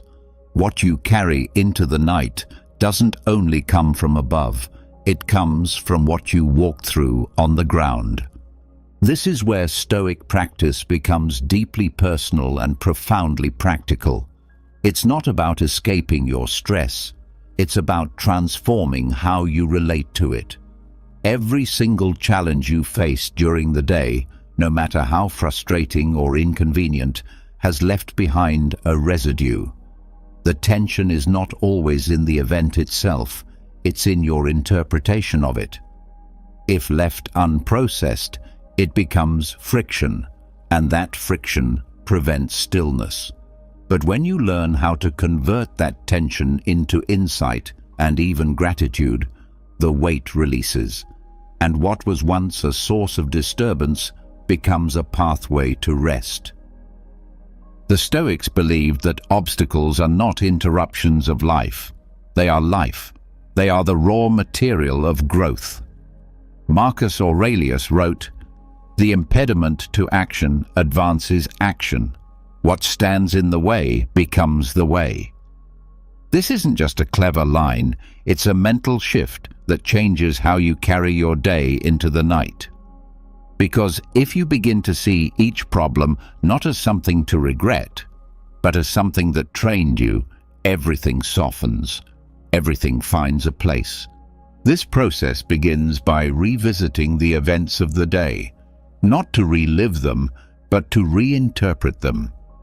Start with something that disturbed you, a moment of tension, a mistake, a disappointment. Instead of replaying the story, you ask, what did this teach me about myself? Not in a judgmental way, but in a curious one. What part of me was challenged? Was it my patience, my pride, my expectations? Once you've identified what was tested, you recognize the opportunity that was hidden in that moment. You see the discomfort not as a punishment, but as a mirror, a reminder of what you value, a teacher pointing out where your practice still has room to grow. And in that clarity, something begins to shift. You no longer feel stuck in the experience. You begin to feel thankful for it, not because it was pleasant, but because it gave you a chance to become more aware, more resilient, more free. This is not false positivity. It is grounded, earned gratitude, the kind that comes only when you face difficulty with an open heart and a steady mind. There's a strength in this that is often overlooked. Gratitude is not weakness, it is discipline. It is the mental strength to say, even this was useful. When you meet your day with this kind of lens, you stop bracing against discomfort. You stop labeling things as good or bad based only on how they made you feel in the moment. Instead, you look at their effect, their function, what they pulled out of you that needed to be seen. This way of thinking transforms your internal narrative. You stop telling yourself that the day was chaotic or unfair. You begin to say, The day was full of practice. You stop asking, "Why did this happen to me?" and start asking, "What did I learn through this?" The shift might seem small, but over time it becomes everything. It turns life into training, it turns stress into strength, and it prepares your mind for sleep, not with escape, but with understanding. This practice also reduces inner resistance, because the moment you understand the purpose behind a difficult experience, you stop resenting it. Resentment is a form of internal noise. It keeps the nervous system activated, but when resentment turns to gratitude, the energy changes. You exhale without defensiveness. You stop rehearsing comebacks. You stop wishing the past had gone another way. You receive it as it was, and you rest in what it gave you. There's another benefit too: self-respect. When you look at your day through this lens, you begin to admire how you handled it, even if it wasn't perfect. You start to notice the effort, the restraint, the moments you could have reacted but didn't. You see yourself more clearly, and you begin to trust yourself more. That trust leads to peace, because when you trust yourself, you stop needing everything outside you to go perfectly. And even when you failed, when you lost your patience or made a poor choice, there is still something to gain.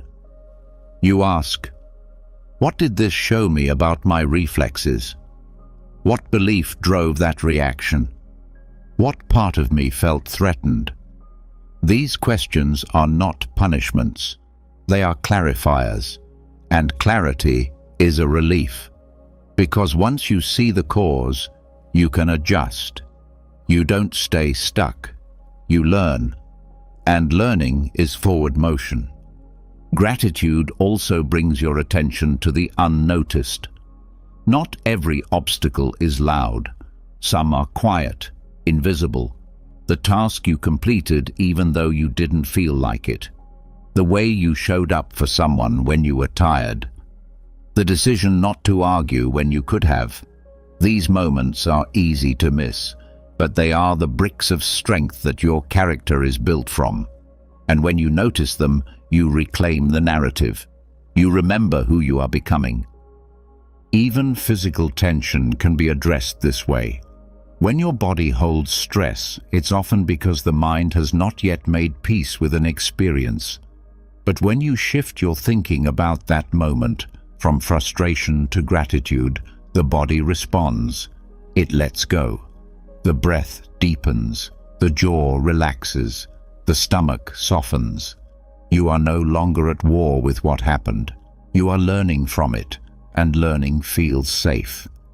Safety invites sleep. This is the kind of mental hygiene that replaces mental clutter. Instead of carrying a suitcase of unresolved moments into the night, you carry only what matters. You carry lessons, not weight.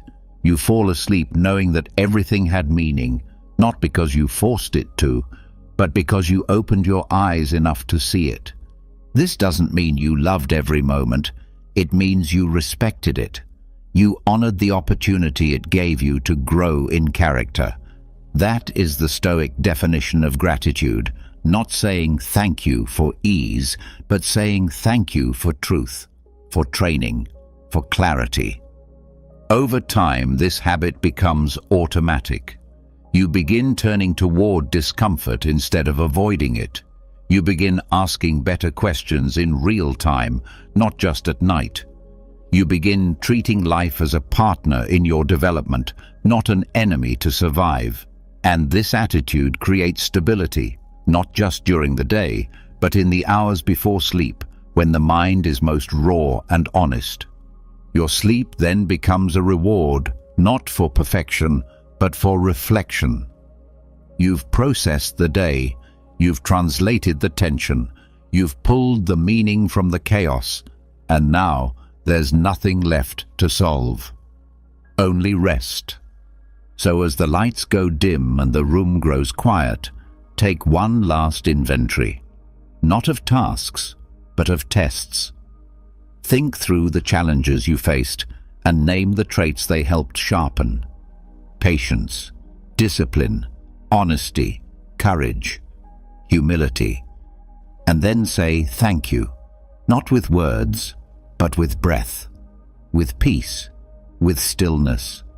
Because the day did not break you, it refined you. And now you are free to sleep, not just tired, but tranquil. As gratitude begins to settle where tension once lived, and the day is no longer viewed as a series of problems, but as practice, something else becomes visible beneath the surface, a subtler force, still quietly gripping. It isn't stress, it isn't fear, it's the part of you still trying to prove something, still attached to titles, labels, and the image of who you think you should be. It is the part of the mind that doesn't sleep easily, even when the body is ready. It is the ego. No matter how well you manage your emotions or find meaning in your obstacles, the self-image you carry can still keep you awake. It whispers through questions like, was I enough today? Did I perform well? Did I gain approval? Did I maintain the identity I've built? These questions are rarely conscious, but they live in the body like tension and surface in the dark when no one else is watching. This attachment to identity is not just a social pattern. It is a mental habit rooted in survival. But what helps you function during the day can become a weight at night. The roles you play, parent, partner, professional, friend, are useful, but they are not you. They are costumes you wear to move through society. The problem arises when you forget that they are temporary, when you carry them into the space where none of them matter. Before sleep, there is an opportunity to release all identity, not as rejection, but as rest. This is what the Stoics practiced not only in theory, but through direct mental exercise. Marcus Aurelius reminded himself that even the emperor, with all his power and duties, was still only flesh, breath, and thought. In doing so, he reduced the weight of his title, not to neglect his responsibilities, but to remind himself of his essence. He knew the value of returning to that core before sleep, where reputation and duty held no influence. Unclutching identity begins by becoming aware of how tightly you hold it.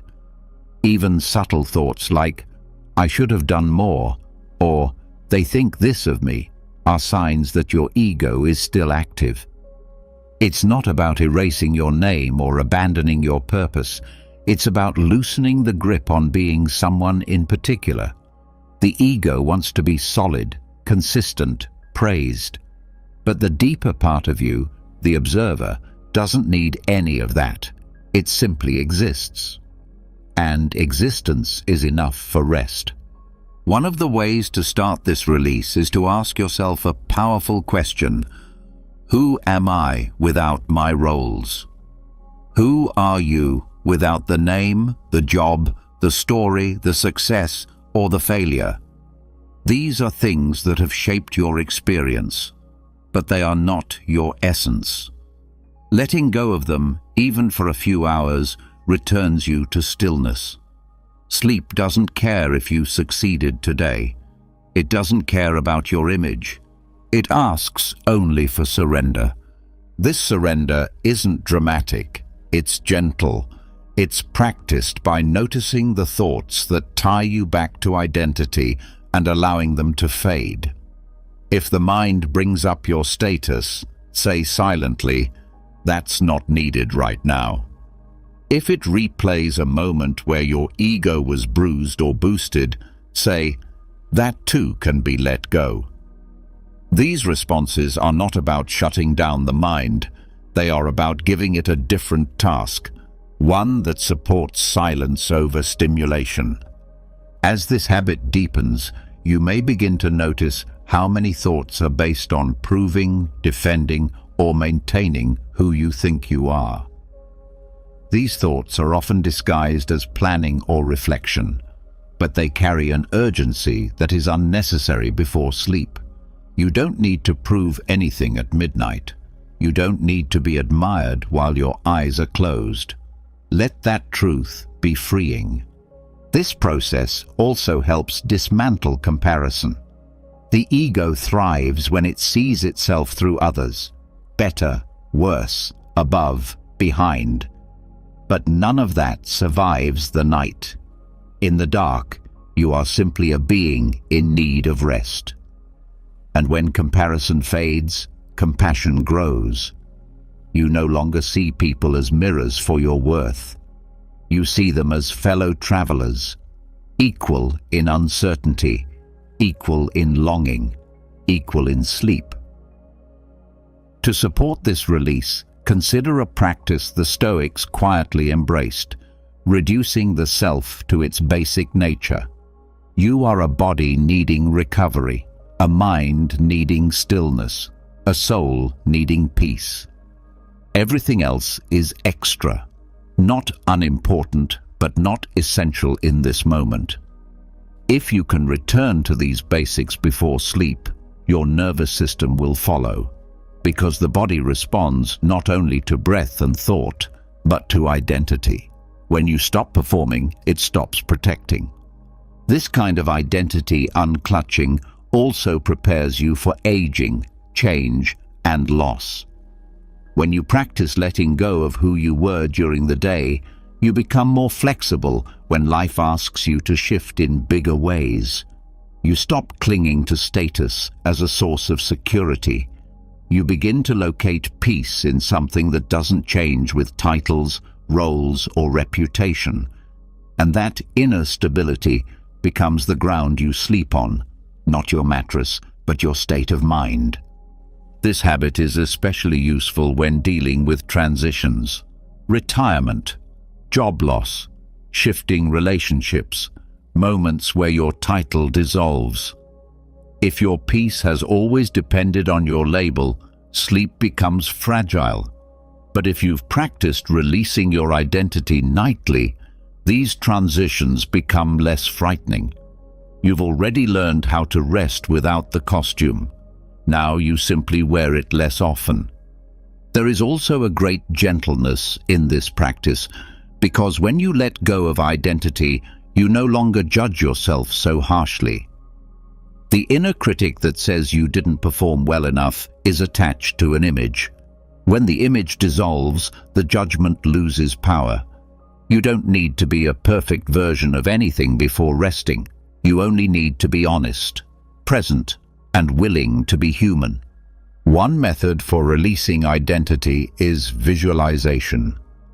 Before bed, close your eyes and mentally remove each layer: your job title, your role in relationships, your goals, even your preferences. See them fall away like garments. Beneath it all, what remains? Just awareness, just breath, just being. That is who sleeps. That is who you've always been, beneath all the layers. This space, this egoless presence, is not empty. It is full of clarity, humility, and peace. It is the part of you that isn't afraid of failure because it isn't chasing success. It isn't afraid of being misunderstood because it isn't grasping for approval. It simply is. And when that part of you lies down, sleep becomes effortless, because nothing is being held up, nothing is being protected, nothing is being projected. This doesn't mean you erase your ambition or your self-respect. It means you set them down for the night, like tools you use with care, but don't sleep with in your hands. You'll pick them up again in the morning, with less attachment and more wisdom. Over time, this kind of surrender changes how you live, not just how you sleep. You become less reactive, less defensive. You listen more, you push less, because you're no longer building your identity with every word and action. You're simply showing up fully, without needing to become anything. And that is what sleep asks of you above all else, to simply return to being. No performance, no posture, just presence. So now, as the lights dim and the world grows quiet, allow the identity you've worn all day to rest. You are not the version others see. You are not the expectations you carry. You are not your wins or your failures. You are here, breathing, resting. Enough. Let that be your final truth tonight. And sleep as the self you never had to earn. Once the ego has been set down, once the masks and names have been quietly removed, something rare begins to take shape. Simplicity. Not the simplicity of less clutter on a desk or fewer items on a to-do list, but the simplicity that comes when you are no longer performing for anyone, including yourself. In that moment of surrender, when you're no longer chasing identity or proving worth, your outer world finally begins to match the silence inside.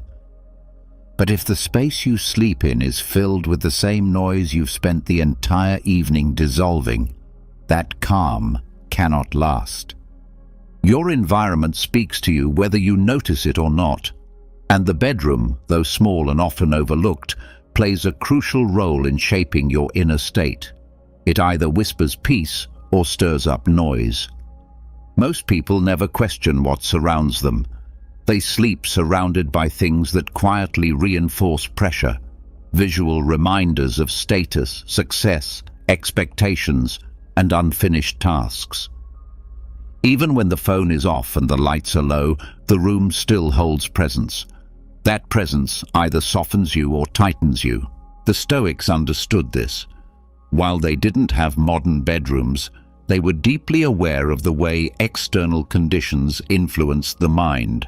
They believed in stripping away anything that fed comparison, envy, or pretense.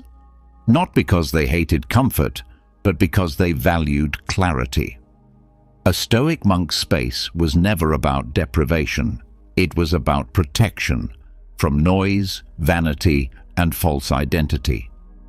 That same mindset can be applied to where you sleep. To create a sanctuary where the self can rest, the first step is to remove everything that does not support calm. Not just physical clutter, but symbolic weight. Objects that speak to ambition, competition, and performance. Awards, work tools, devices, and unfinished projects carry subtle energy. They signal your brain to stay alert. They remind you of who you need to become. But sleep does not need your ambition. It needs your surrender. When the environment reinforces the idea that you can let go, the body follows. It stops holding up the posture of doing and returns to being. Start by taking an honest look at the room you sleep in. What does it say about you? Does it reflect pressure or peace? Does it invite stillness or noise? Strip away anything that performs identity. The bedroom should not be a stage. It should be a cave, a quiet, humble place that holds you without requiring anything from you. That means fewer distractions, fewer signals to the mind that there's more to achieve. Even decoration must be considered.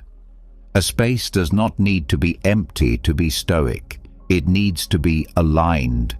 Art that calms the mind, textures that soften the nervous system, colors that do not shout. There is room for beauty here, but not for status. The Stoic monk is not concerned with trends or approval. They seek environments that tell the truth. You need less than you think to feel whole. The bed itself becomes part of this truth. It is not meant to impress. It is meant to support. Comfort, yes, but not indulgence. Softness without excess. Quality without flash. When the space is honest, you become honest. When it is humble, you feel safe lowering your guard. Lighting plays a role as well. Harsh artificial light tells the brain to stay alert. A Stoic space embraces dusk. It mirrors the natural cycle, letting light fade with time. The dimming becomes a signal. The world is slowing. So can you. This gentle progression from brightness to darkness is not cosmetic. It is biological. It aligns your sleep with the world you belong to, not the world of screens and performance. Even sound must be reconsidered. Noise carries memory. If your room echoes with the buzz of devices, the distant hum of news or shows, your nervous system remains tethered to stimulation. Silence is not emptiness. It is space for breath to deepen. It is room for thought to dissolve. It is the soil where stillness can take root. If complete silence feels unsettling, choose sounds that come from nature. Water, wind, or distant birdsong. These remind the body of something it once knew deeply, the rhythm of life without effort. Scent also shapes how the brain relaxes. It is one of the fastest ways to affect emotion. A bedroom filled with synthetic smells or harsh cleansers sends the wrong message. Gentle, natural scents, cedarwood, lavender, frankincense, do not distract. They ground. They tell the body, you are safe now. And in safety, you release. Not just muscle tension, but mental grip. This space, crafted with care and attention, becomes more than a room. It becomes a companion to your practice. Every night, it reinforces what your mind is learning. You do not need to hold on so tightly. You do not need to be impressive. You do not need to be seen. Here, you can let go. It is also important to establish boundaries within this space. The bedroom must be protected from the habits of performance. That means no work, no email, no news scrolls, no social mirrors. These behaviors signal that your attention is still required outside yourself. But the Stoic monk knows the day has ended. What you didn't solve remains unsolved. What is unresolved will still be there. But this room is not for solving. It is for dissolving. Clothing too plays a role. What you wear to bed should reflect ease.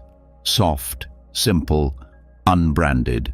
Not because appearance is wrong, but because this is not the time for presentation. The more you remove layers of identity, even in what covers your skin, the easier it becomes to remember who you are without roles.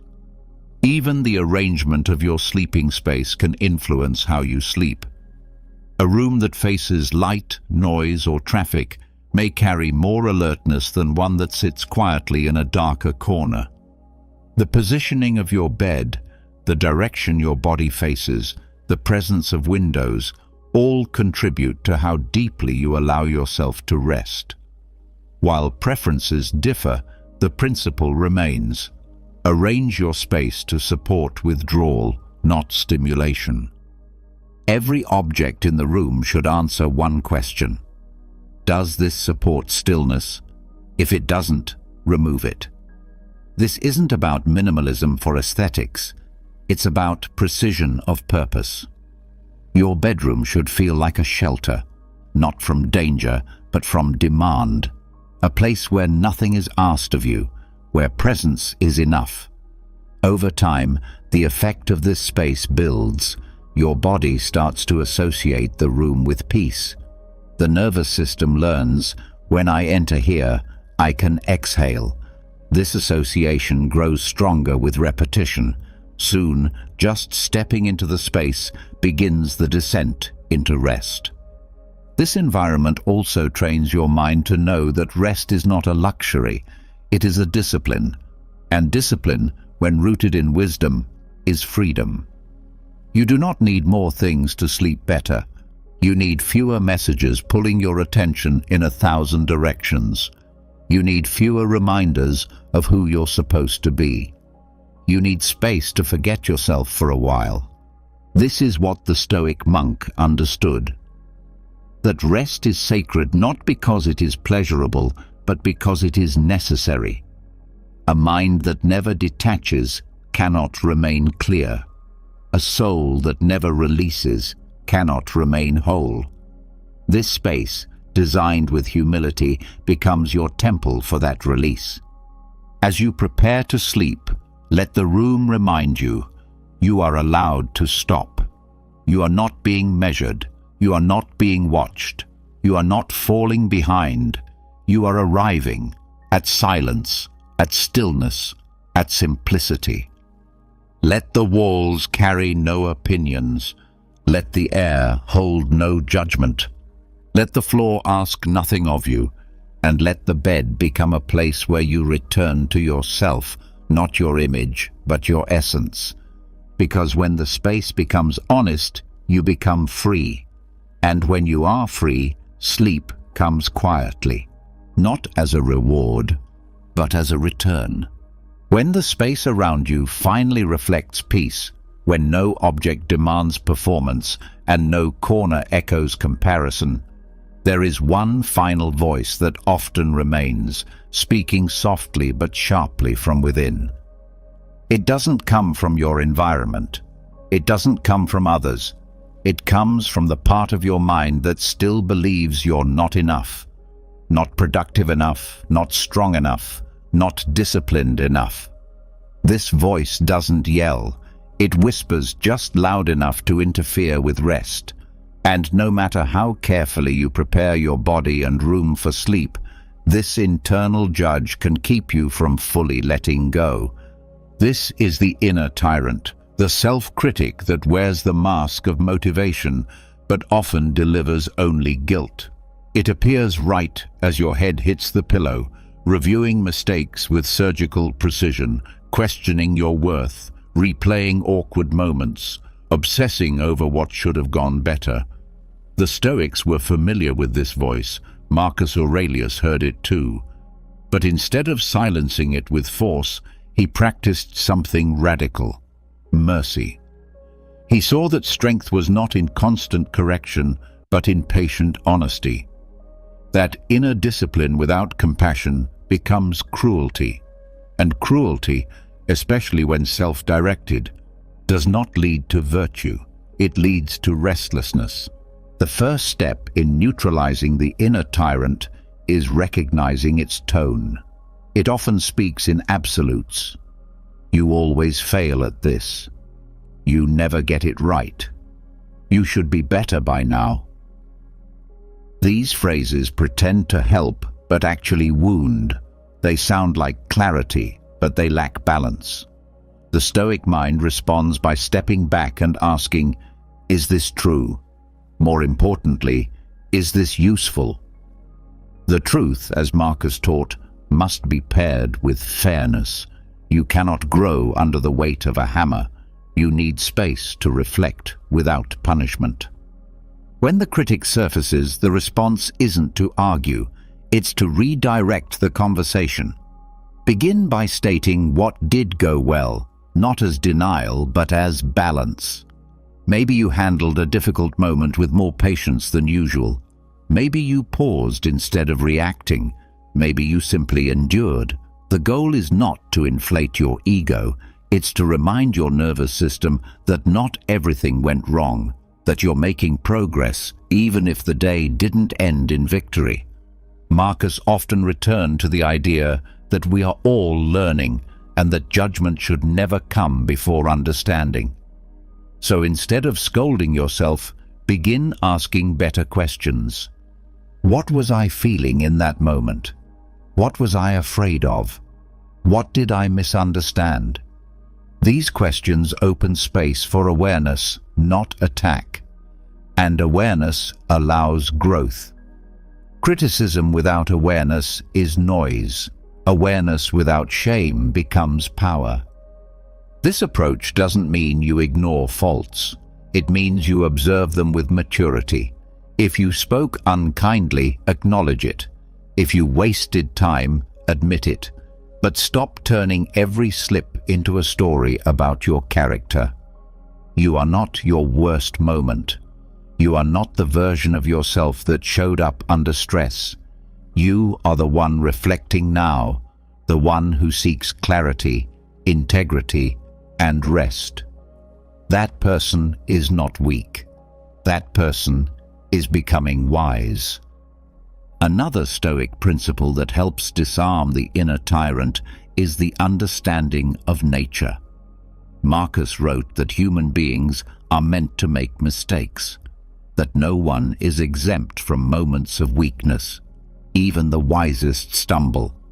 So when your mind begins to replay a failure, remind yourself, this is part of the process. You are not broken. You are in motion. This mindset invites you to speak to yourself the way a good mentor would. Firm, yes, but kind. Honest, but never cruel. You don't need to wait until you're perfect to give yourself peace.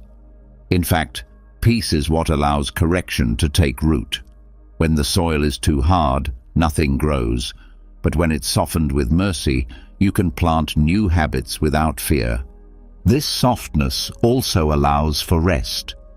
Because most insomnia driven by self-judgment doesn't come from physical discomfort. It comes from mental friction. You are resisting yourself, arguing with your past, worrying about your worth. These thoughts keep adrenaline in your bloodstream and tension in your body. But when you speak to yourself with calm, the body listens, the shoulders drop, the breath deepens, the mind stops racing. Sleep becomes possible again, not as escape, but as recovery. A helpful tool is a nightly reflection practice rooted in non-judgment. Sit for a few minutes and review the day through this question. Where did I do my best, even if it wasn't enough? That lens cuts through shame and reveals effort, and effort, even when imperfect, deserves acknowledgement.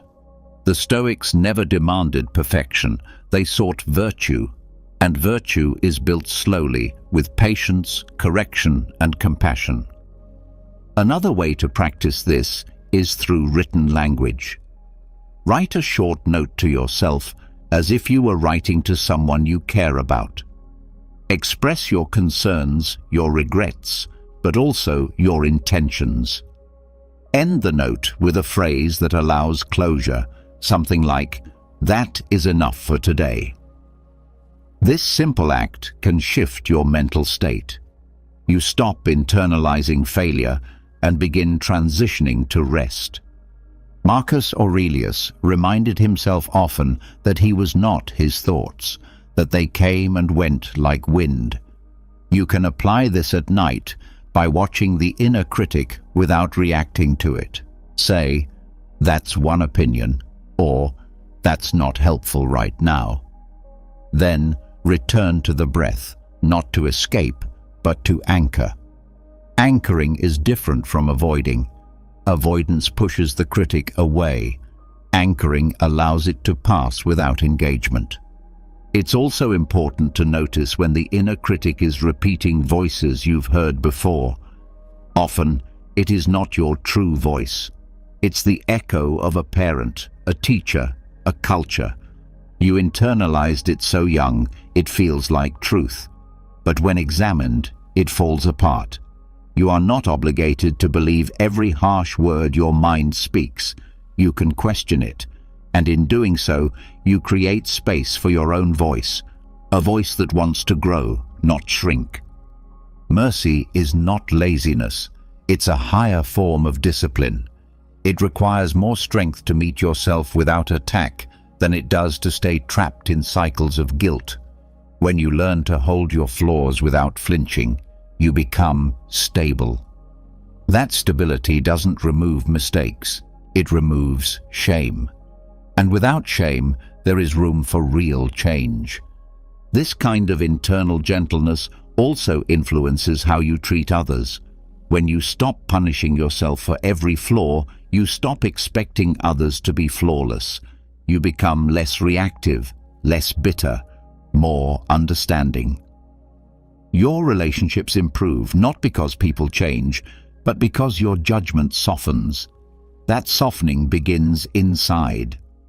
At night, this internal climate becomes the atmosphere of your sleep. If your mind is still hostile, the body stays on edge. But if your inner tone is patient and kind, the body begins to trust. It no longer braces for correction. It releases. It breathes fully. And rest becomes not just possible, but natural. This is the core of Stoic self-care. Not indulgence, but respect. Not excuses, but context. You begin to treat yourself like a student you care about, not a soldier you must discipline. And in that shift, you begin to heal patterns that years of judgment have only made worse. As you prepare to rest tonight, listen carefully to how you're speaking to yourself. If there is tension, meet it, not with force, with attention. Ask what it needs. Maybe it needs to be heard. Maybe it needs reassurance. Maybe it needs to be told that the day is done and no more performance is required. Let that be your final task, not correcting, not proving, not reviewing, but extending the same mercy to yourself that you would give someone you love. Not because you earned it, but because that mercy makes you more capable of becoming who you truly are. Now take a breath.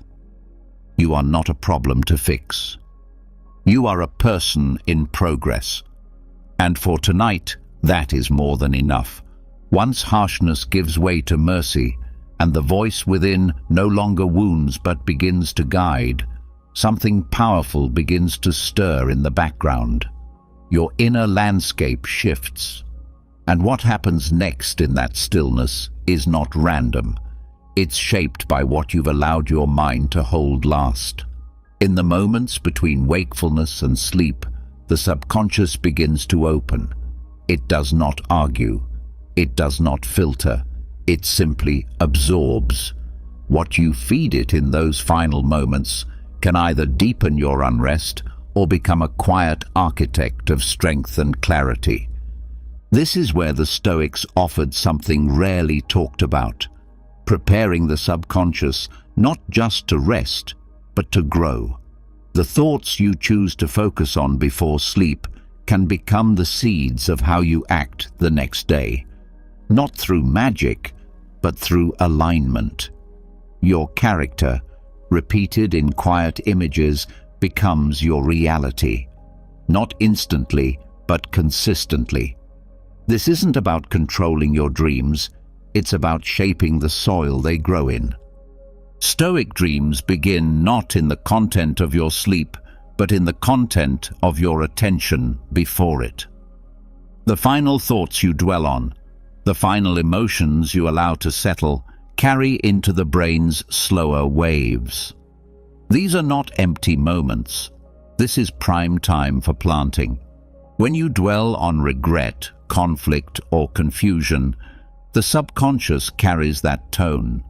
But when you feed it courage, justice, discipline, or compassion, something different happens. Your rest becomes restorative on a moral level. You're not just recovering, you're reorienting. The Stoics believed that the virtues, courage, temperance, wisdom, justice, were not abstract ideas. They were guiding forces, and they could be trained. Repetition creates familiarity. Just as the muscles respond to movement, the subconscious responds to what it sees over and over again. So what you present to the mind as it falls asleep becomes the blueprint it continues to work from. Start this process by choosing a specific virtue. You don't need to cover all of them every night. Focus makes the impression stronger. If you choose courage, reflect briefly on a time you displayed it, even in a small way. Speak silently to yourself. Today, I was willing to face discomfort. Then, picture it. Replay it as if you were watching it on a screen, but without critique. Just observation. Let the feeling settle, not pride, but steadiness. If no moment comes to mind, don't force it. Instead, visualize what it would look like to act with courage tomorrow. A difficult conversation, a task you've been avoiding. Picture yourself handling it with clarity and calm, not as fantasy, but as practice. This visualization doesn't need to be long. In fact, brief is better. The subconscious remembers simplicity. Think of it as giving your internal compass a clear direction before it moves into rest mode. The same can be done with temperance. Reflect on where you held back, where you remained steady in a moment of temptation or anger. Even if the success was partial, notice it. Give your mind a glimpse of what that looked and felt like. You are training the mind to notice virtue, not just problems. This makes it more likely that tomorrow, when similar situations arise, your subconscious will recognize them.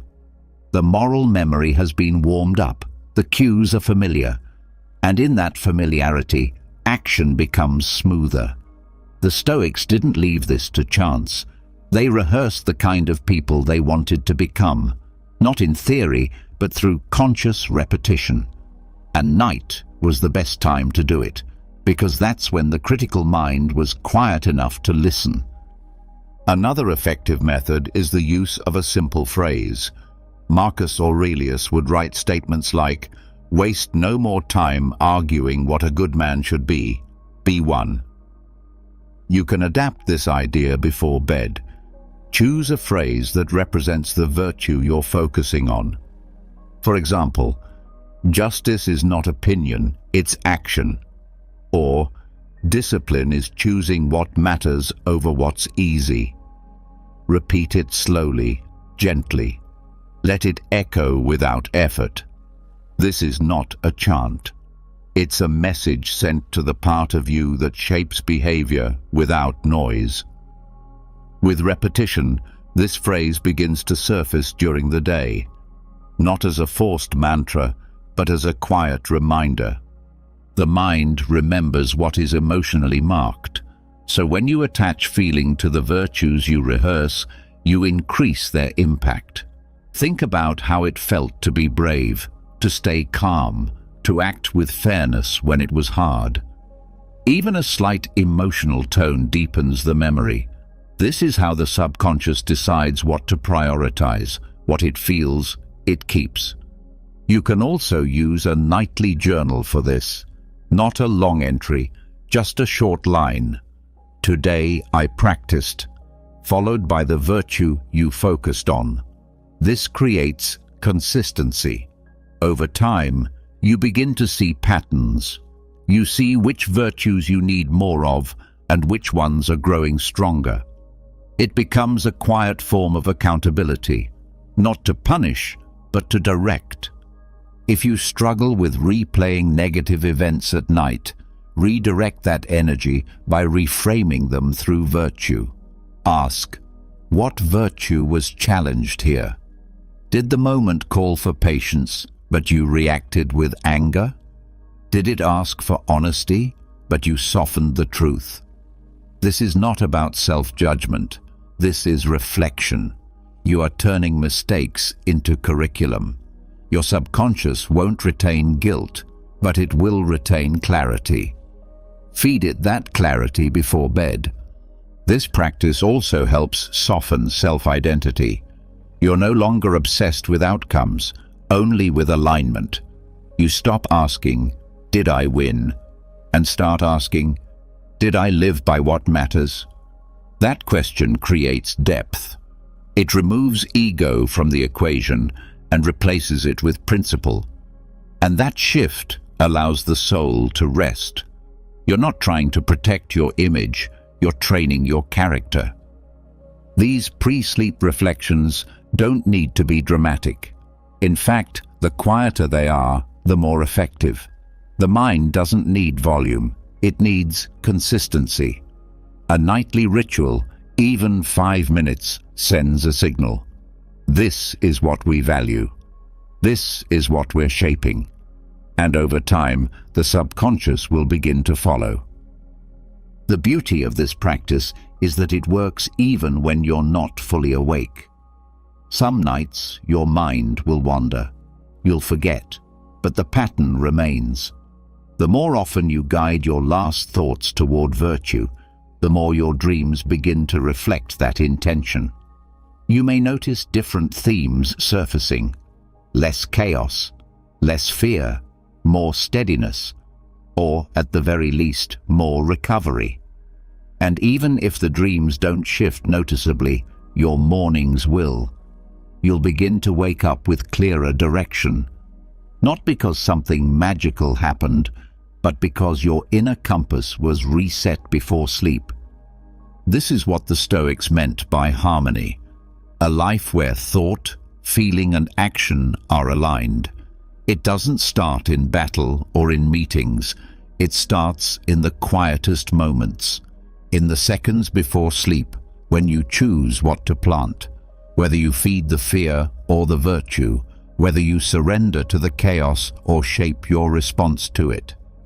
As you prepare for sleep tonight, ask yourself, what quality do I want to bring forward tomorrow?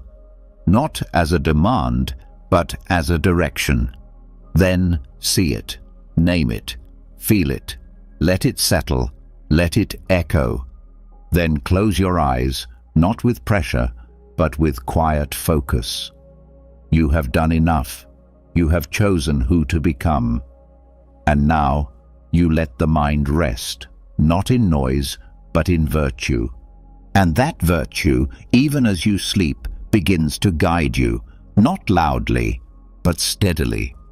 When the final thoughts before sleep have been shaped with clarity and virtue, when the subconscious has been gently guided toward courage, honesty, and discipline, there remains one final, often overlooked terrain: what to do when the night turns against you. Sleep is not always peaceful. Even the most prepared mind can encounter restlessness, troubling dreams, or sudden awakenings. What determines your peace is not whether these things happen, but how well your mind is trained to meet them. Most people treat dreams like passive entertainment, but for the Stoic, the night, like the day, is another arena for growth. Marcus Aurelius reminded himself constantly that life would not go smoothly, that disappointment, loss, and fear would always have a place. He didn't say this with bitterness. He said it with resolve, because preparing for difficulty was not pessimism, it was protection. He practiced what the Stoics called premeditatio malorum, the premeditation of evils, the mental rehearsal of adversity, not to scare the mind, but to strengthen it. Most people go to bed hoping for a perfect sleep. That hope often creates the opposite: more tension, more resistance. And when the night brings an unwanted thought, a disturbing dream, or a 3 a.m. worry spiral, the untrained mind begins to panic. It resists what is happening. That resistance builds adrenaline. The body wakes up, the thoughts get louder, sleep dissolves. But what if you went to sleep expecting at times discomfort, not fearing it, but practicing for it? The mind can be conditioned just like the body, and this conditioning doesn't need hours of preparation. It needs intention. You can build nighttime resilience by rehearsing difficulty before it appears.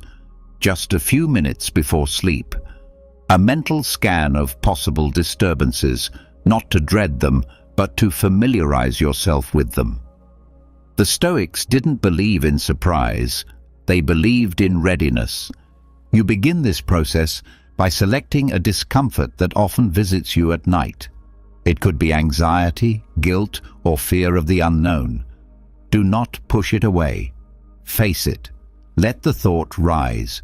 Then ask, what would I do if this visited me tonight? What would I think? How would I breathe? What would I tell myself?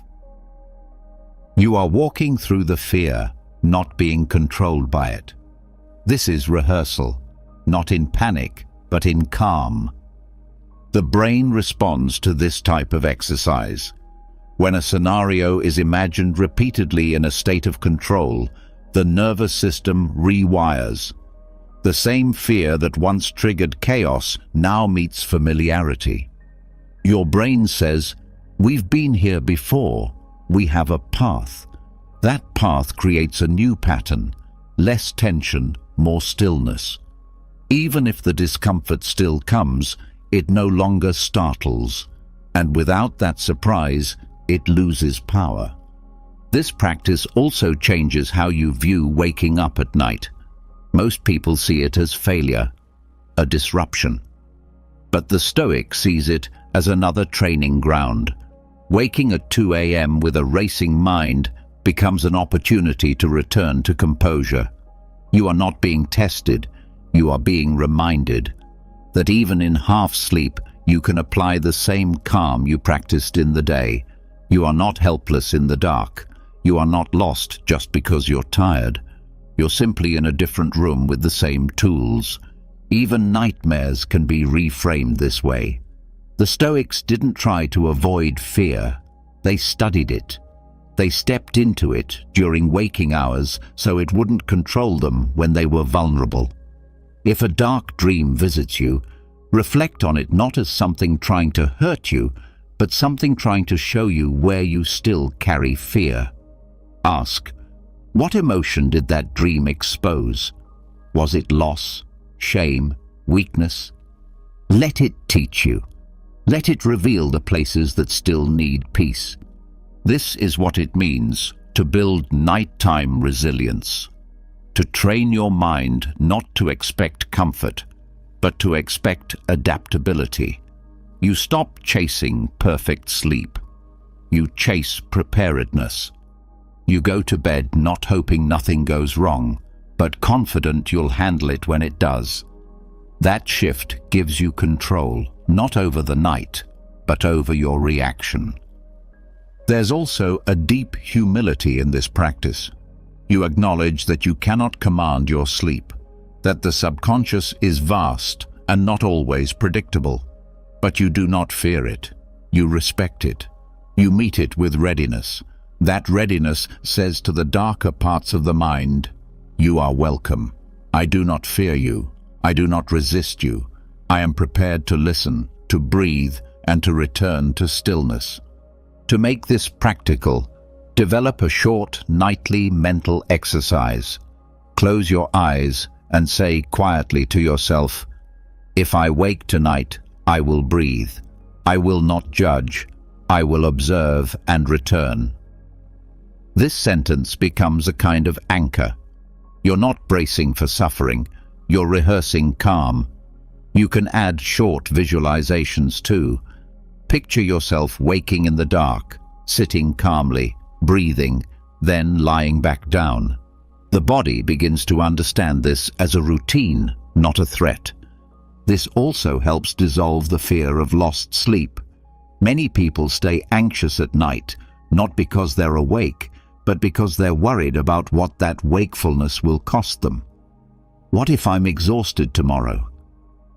What if I can't function? These thoughts are more damaging than the wakefulness itself. But when you have trained for the possibility, they hold less power. You tell yourself, "I've prepared for this. I can function with less sleep. I've done it before. I'll do it again."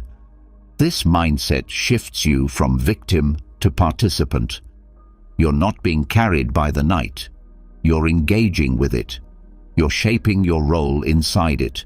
You're not avoiding discomfort. You're dancing with it. And in that dance, fear shrinks. You stop exaggerating the impact of imperfection. You stop catastrophizing lost hours. You stop needing sleep to go a certain way in order to feel whole. The beauty of premeditatio malorum is that it applies just as much to sleep as it does to daily life. By rehearsing misfortune before it comes, you rob it of its surprise. By expecting discomfort, you remain calm when it arrives. And that calm, more than anything else, supports your healing. Because when fear is gone, sleep, real sleep, can finally begin. You can also carry this into how you speak to yourself. If you wake up and the mind begins to swirl, use prepared phrases. I expected this. This is not new. I have the strength to remain still. These are not affirmations meant to overpower. They are reminders of training. They tell the brain what to do next. They prevent spirals by offering a structure. One sentence can stop 20 anxious thoughts from spiraling. Another benefit of this training is that it reduces frustration with your own mind. You stop blaming yourself for restlessness. You start honoring the effort. You say, this is part of the work. This moment is practice. That mindset protects your confidence, because the most damaging part of a restless night is not the fatigue. It's the belief that you failed. But you haven't failed. You've entered the arena. You are learning to stay grounded in discomfort. This also helps you meet future nights with less fear. The memory of past wakefulness no longer haunts you. You stop thinking, please don't let tonight be like that. And instead you think, if tonight is hard, I am ready. That readiness makes rest more likely because it removes tension. Tension is the enemy of sleep. Readiness is the medicine. Let this become part of your sleep ritual, not just soft blankets and slow breath, but mental strength. Even if the night is kind, you remain steady.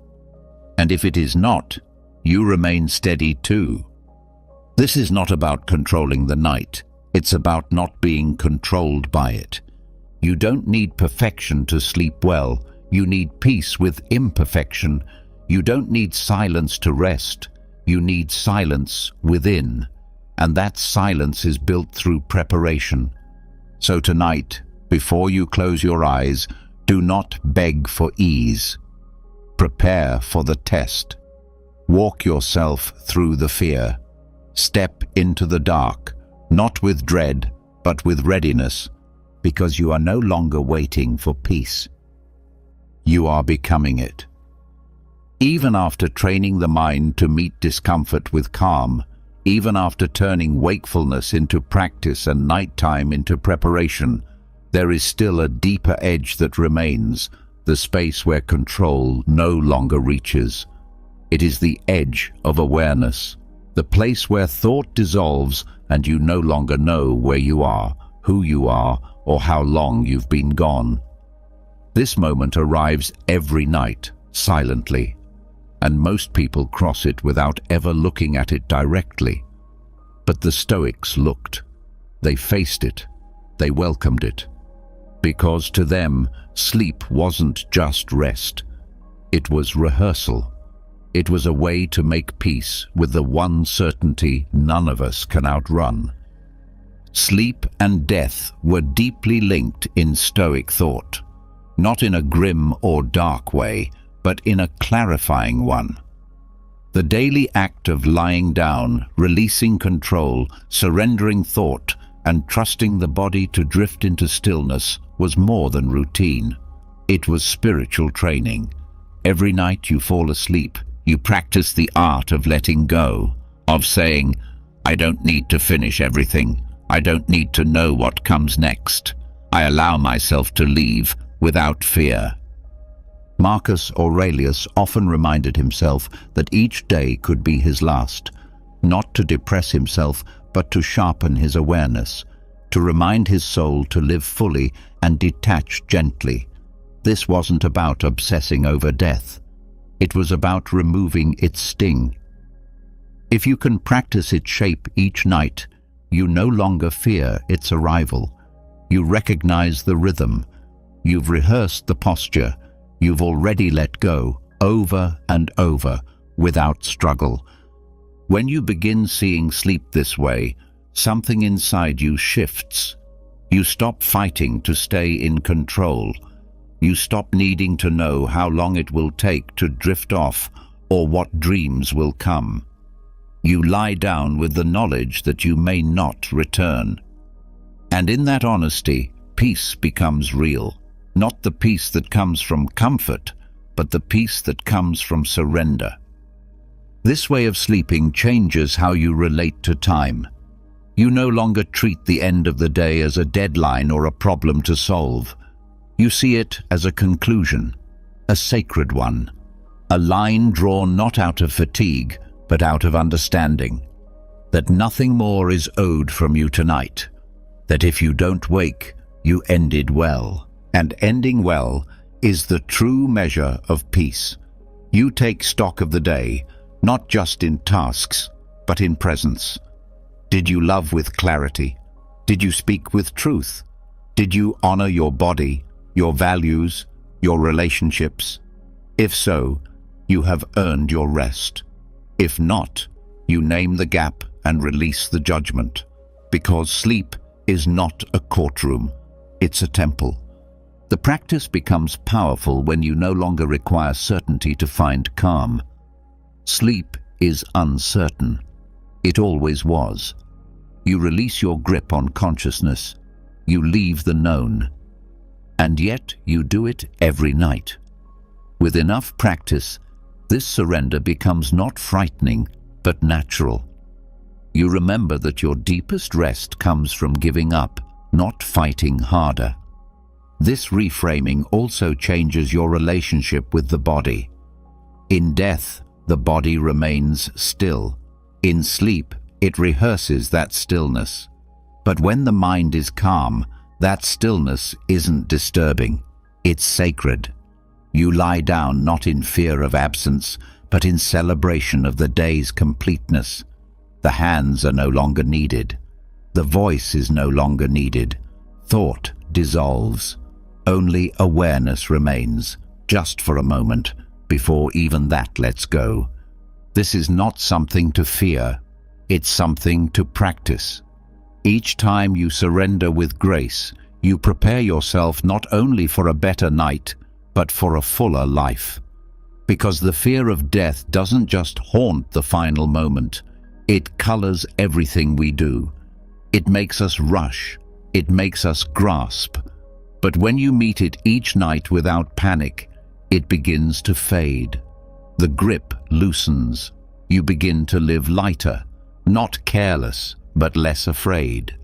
The Stoics were not obsessed with dying. They were devoted to living in alignment with truth. And the truth is, each day ends. Each life ends. But that doesn't make the experience tragic. It makes it urgent. It gives weight to your choices. It makes the act of sleeping not a pause, but a ritual. One that says, I've done what I could.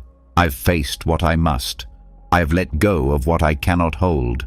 And now I enter the unknown with peace.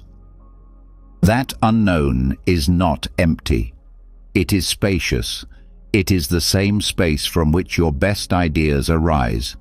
The place where healing begins. The place where memory reorganizes and emotions soften. Sleep, like death, is not an ending.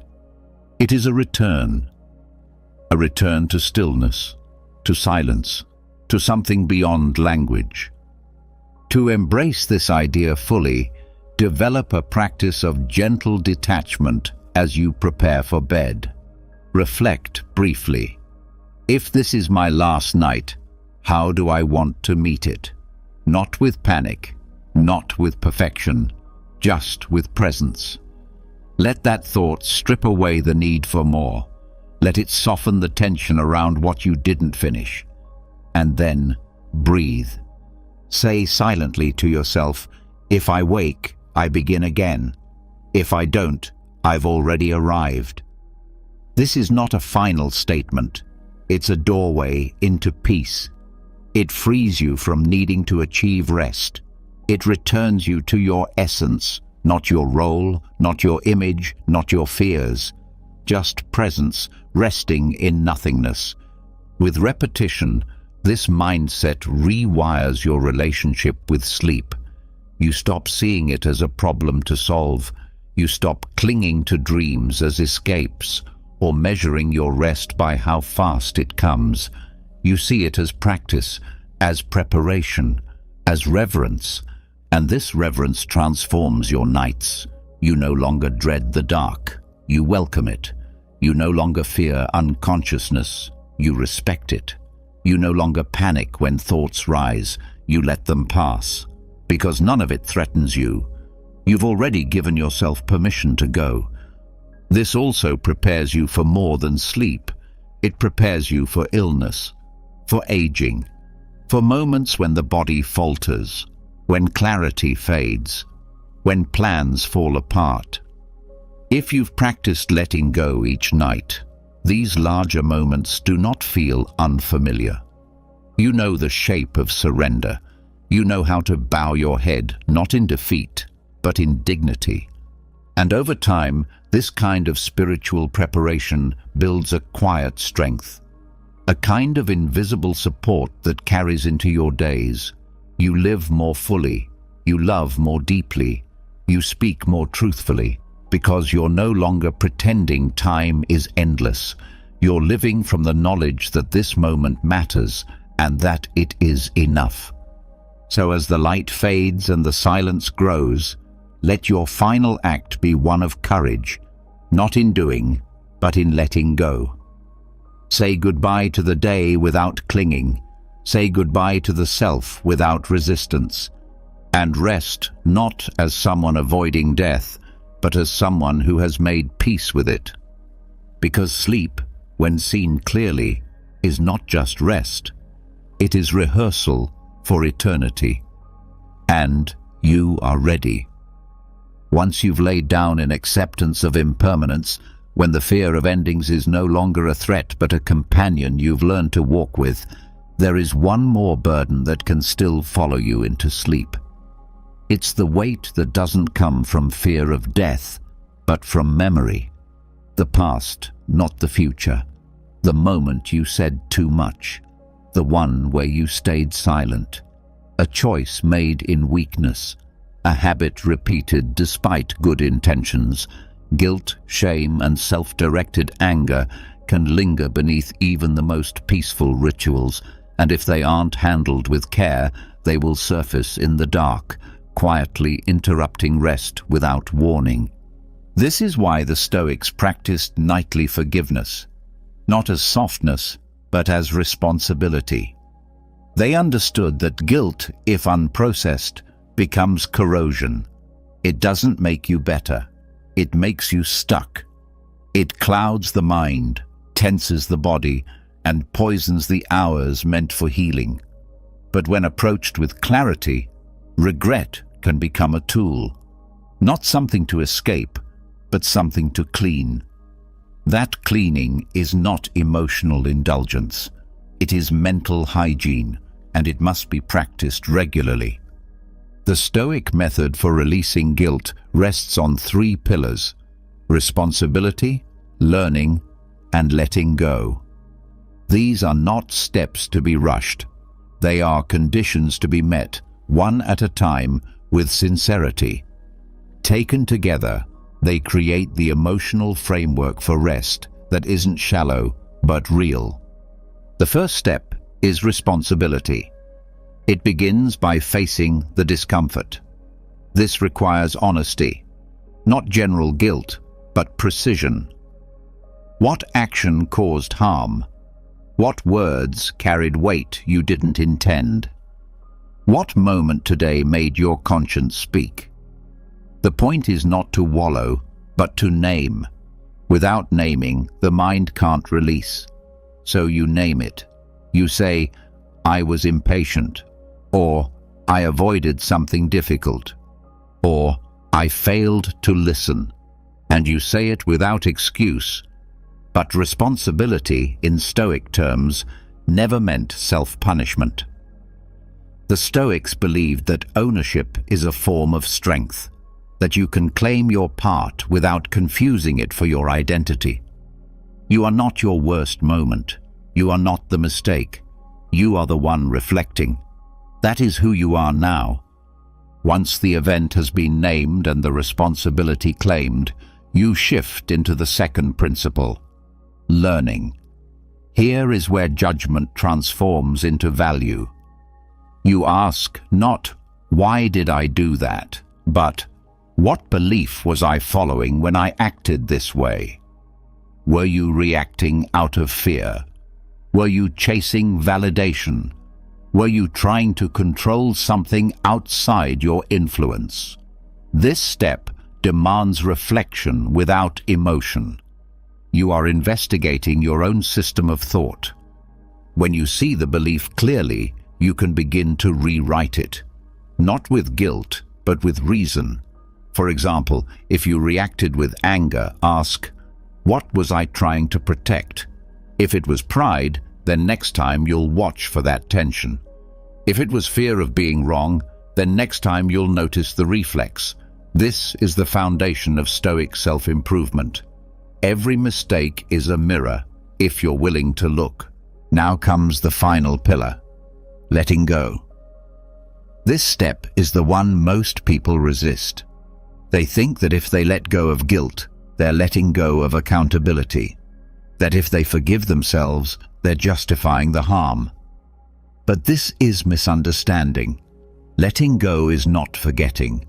It is releasing the emotional weight after the learning is complete. It is saying, "I will not carry this into sleep because I have already taken what I needed from it." This release is critical. Without it, the mind loops. It circles the same memory, hoping it will change, but it won't.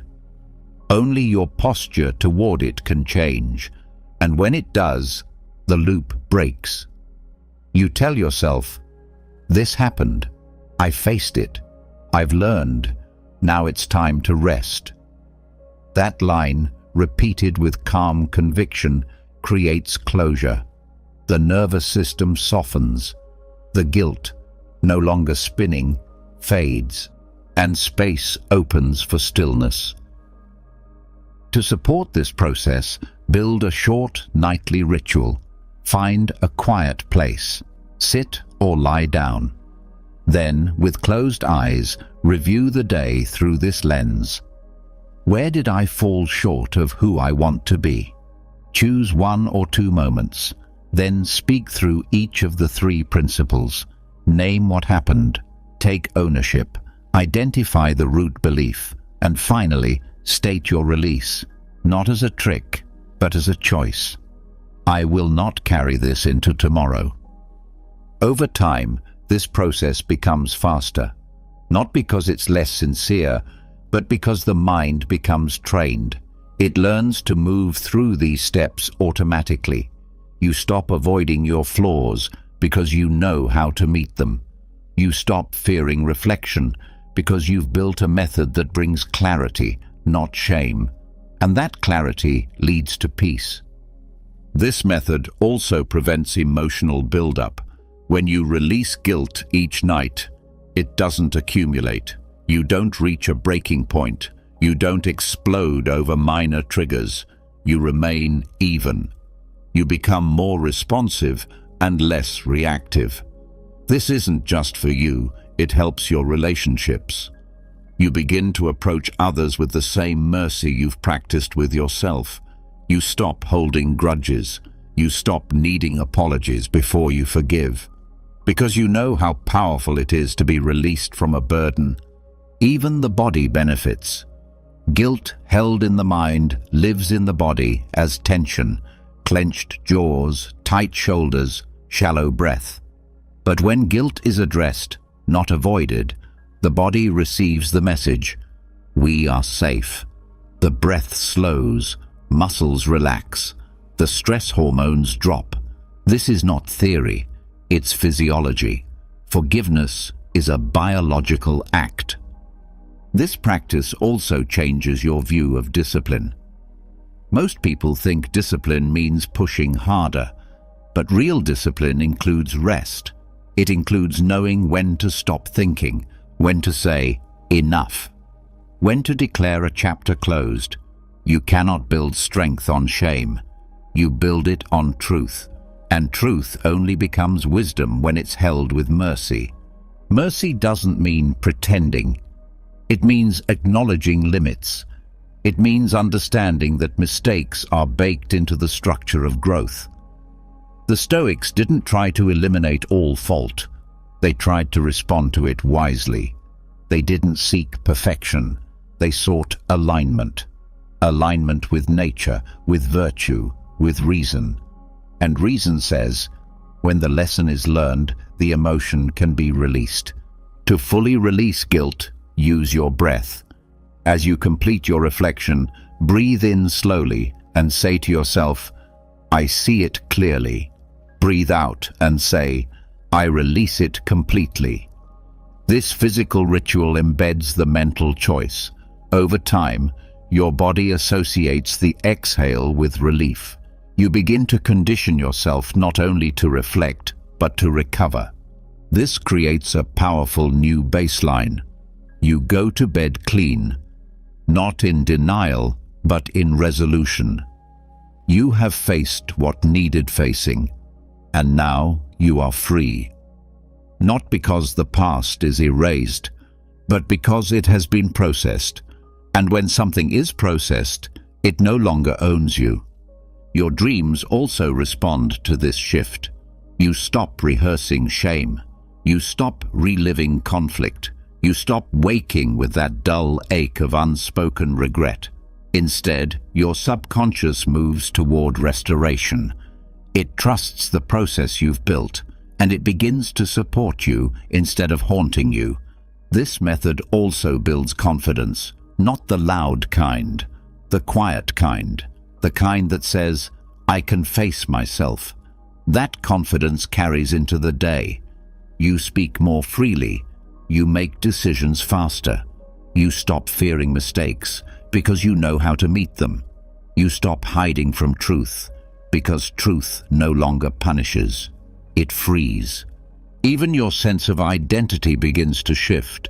You no longer see yourself as broken or behind or failing. You see yourself as someone who is becoming, someone who reflects, someone who releases. That identity doesn't need applause. It doesn't need recognition. It just needs consistency. So tonight, before the lights go out, give yourself this final moment. Sit with your reflection. Offer your apology, not to the world, but to yourself. Then close the loop. Say what needs to be said, and then rest. Because when guilt is released, rest becomes real. And real rest is what allows you to rise tomorrow, lighter, clearer, and ready. After the weight of regret has been lifted, and the soul granted permission to forgive itself, what remains is not emptiness, but clarity. That clarity creates space, a quiet openness, and in that space, something essential can finally emerge, a return to the self, not to shame it, not to repair it, but to examine it with intention. What did I truly live by today? Not in what I claimed or intended, but in how I showed up moment by moment. This is not a review for performance. This is a check-in with your inner compass, a quiet, steady audit guided by the only measures that matter, virtues that outlast emotion, pressure, and praise. The Stoics did not end their days with loose thoughts. They ended them with a mental review, a disciplined pause to hold their character up to the light and see, without flinching, whether their actions aligned with what they believed in, not for punishment, not for pride, but for correction, for clarity, for growth. This nightly inventory was their anchor. In a world filled with unpredictable events, they could not control what the day delivered, but they could control what they brought to it: courage, wisdom, and discipline. Each of these is a pillar, not soft values, but solid structures, measurable, knowable, but only if you are willing to look directly at them, not as ideas, but as behaviors. The virtue audit is not about theory.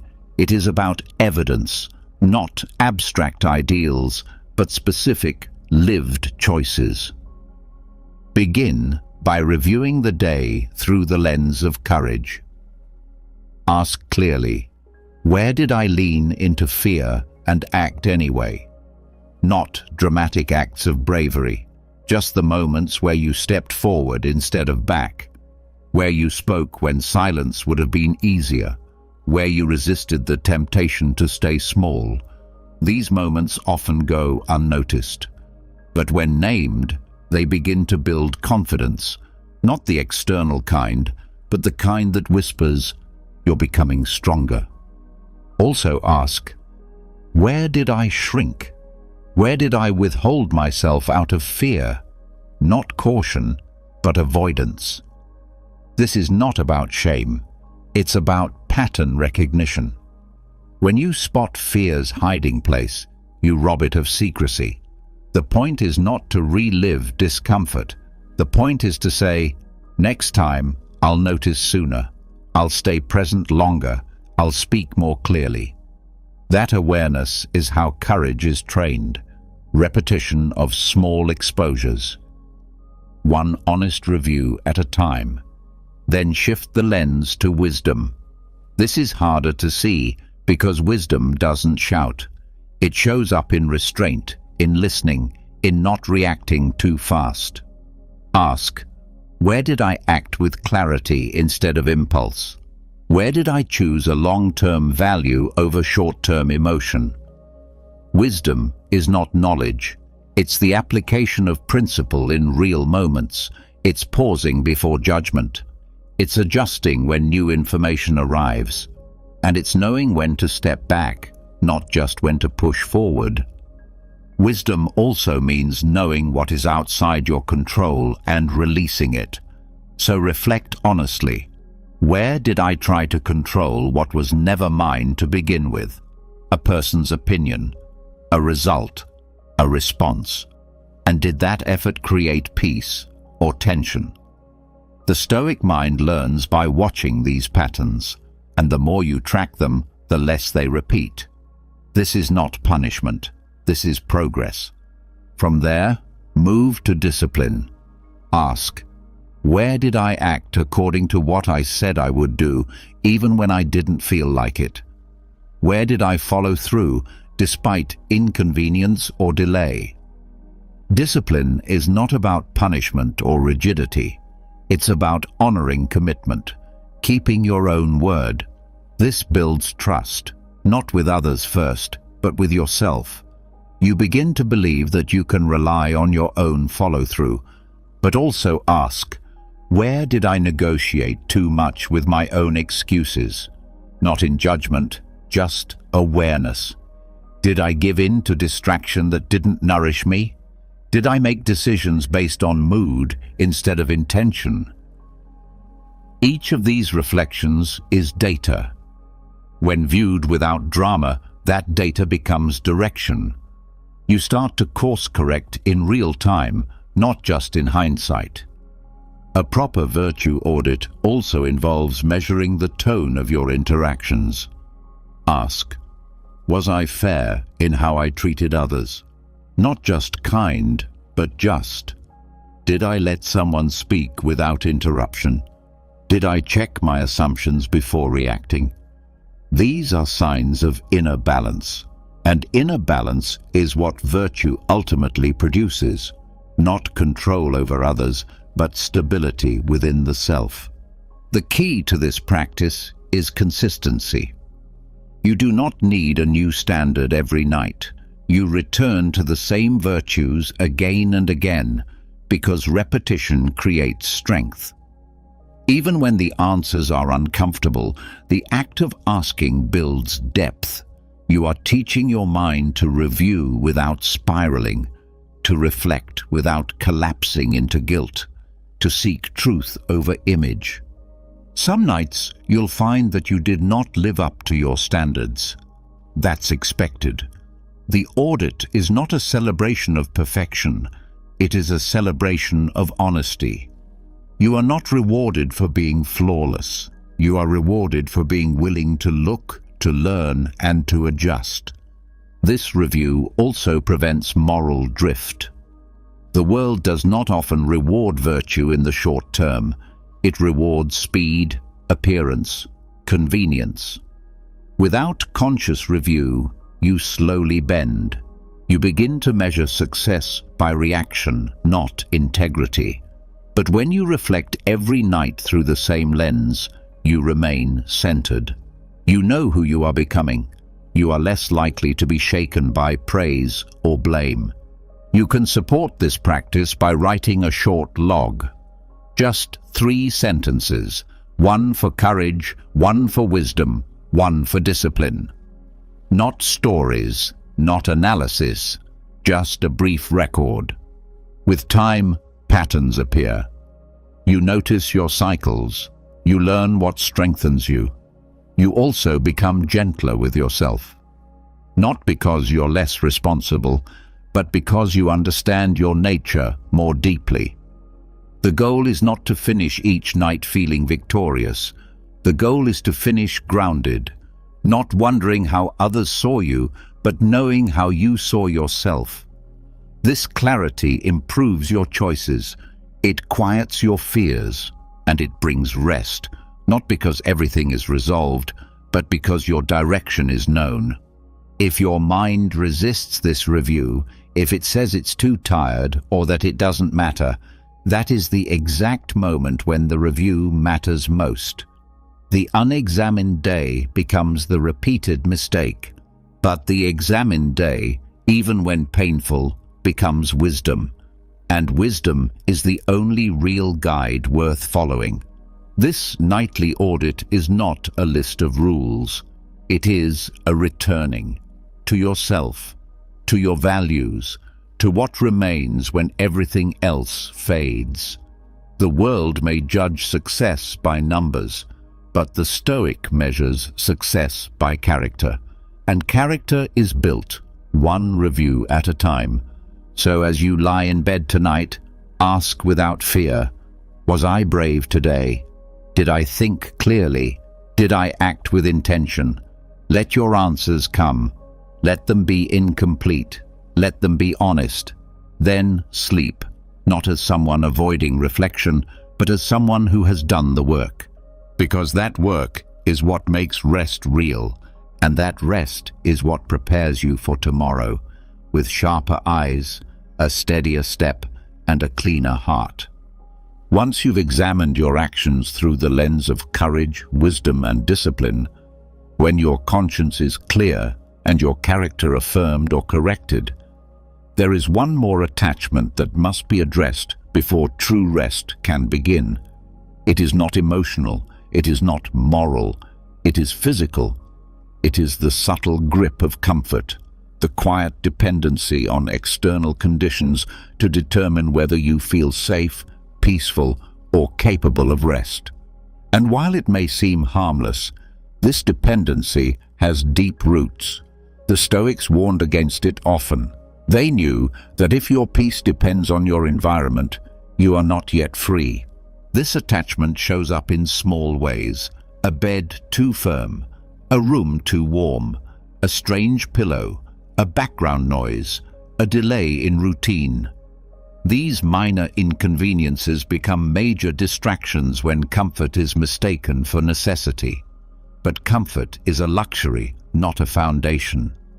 When treated as a requirement, it begins to erode resilience. You start to believe that you need a certain setup to feel okay. You begin to wait for conditions to be ideal. And the moment they aren't, you suffer, not because the situation is truly unbearable, but because your expectation has been violated. The Stoics saw this trap clearly. They trained themselves not only in mental toughness, but in physical neutrality. Epictetus, born a slave, slept in harsh places. He did not seek out pain, but he refused to believe that lack of comfort was suffering.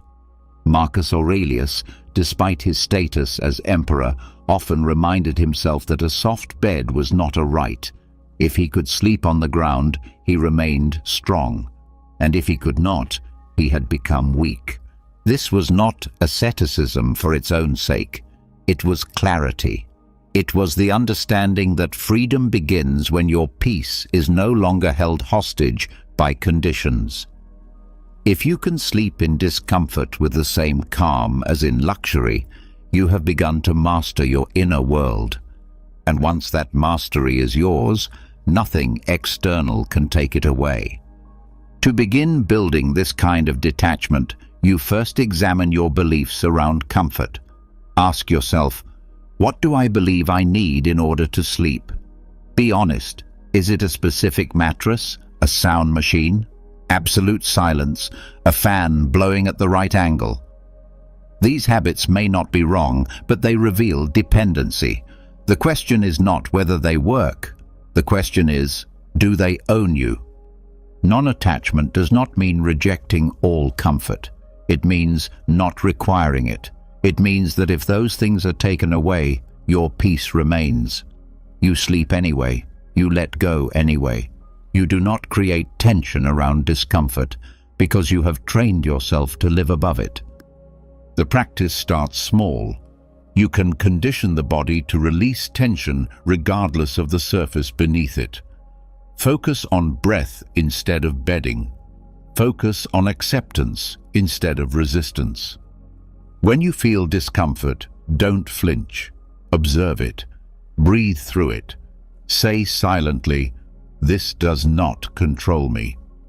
Over time, the body learns.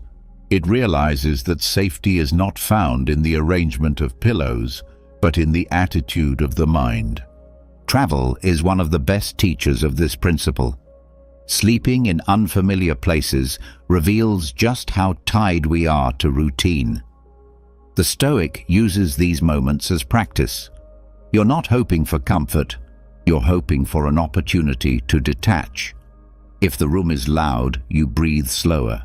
If the bed is strange, you release more deeply. You stop negotiating with conditions. You begin to respond to them with neutrality. This neutrality is not numbness, it's maturity. It's understanding that sleep is a function of letting go, not a reaction to having your preferences met. The more you associate rest with inner stillness rather than outer perfection, the more consistent your sleep becomes. Even the emotional response to discomfort begins to fade. Instead of frustration, you feel calm. Instead of complaint, you feel gratitude for the chance to practice strength. This turns every environment into a dojo. Every difficult night becomes a training session, and every time you sleep well in poor conditions, you prove to yourself that your power lies within.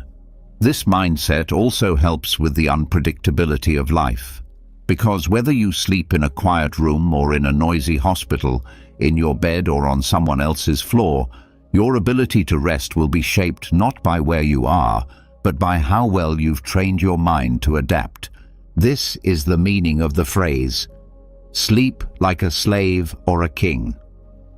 You sleep well in both, not because the conditions are the same, but because your standard for peace is internal. You have built a state of readiness. You no longer beg for comfort. You use what is available. And if nothing is available, you use breath, stillness, and acceptance. Training in non-attachment also shifts your language. You stop saying, "I can't sleep unless," and you start saying, "I sleep best when, but I can rest anytime, anywhere." This change of phrasing matters. It breaks the mental link between need and sleep. It teaches your subconscious that peace is a choice, not a condition. You can apply this principle in small, deliberate ways. Once in a while, sleep without adjusting your pillow. Let your mind adjust instead. Occasionally, turn off your sound machine.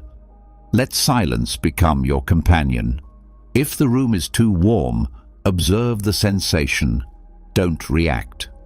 Let your body learn how to remain calm under less than perfect circumstances. This also helps in times of stress. Because often, when you are emotionally unsettled, your sleep setup becomes a distraction. You start adjusting things outside yourself, hoping they will fix what is happening inside. But they won't. Only inner stillness does that. And that stillness is trained when you stop reaching for more. Another benefit is gratitude. When you stop needing comfort, you start appreciating it. The soft blanket becomes a gift, not a crutch. The quiet room becomes a bonus, not a demand. And this gratitude makes sleep sweeter, not more dependent. It creates joy without attachment. Even your view of your own body changes. You stop seeing it as fragile. You stop feeding the belief that every disturbance is a threat. You begin to trust that your system can regulate itself. You begin to understand that rest is natural, not something that must be engineered to perfection, but something that happens when the mind steps back. This principle even extends beyond sleep. In life, you stop reacting to inconvenience. You stop believing that a small discomfort has the power to ruin your peace. Because you have trained yourself in the night to respond with stillness. And that stillness doesn't vanish when the sun rises. It becomes part of your rhythm. So tonight, let your bed be simple. Let your body lie wherever it must. Let the room be what it is. Stop fixing. Stop adjusting. Stop chasing comfort like it owes you rest. Instead, meet whatever the night brings with calm. Breathe.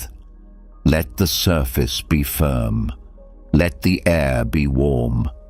Let the sounds come. None of it is more powerful than your mind. Say silently, I sleep in stillness, not in comfort.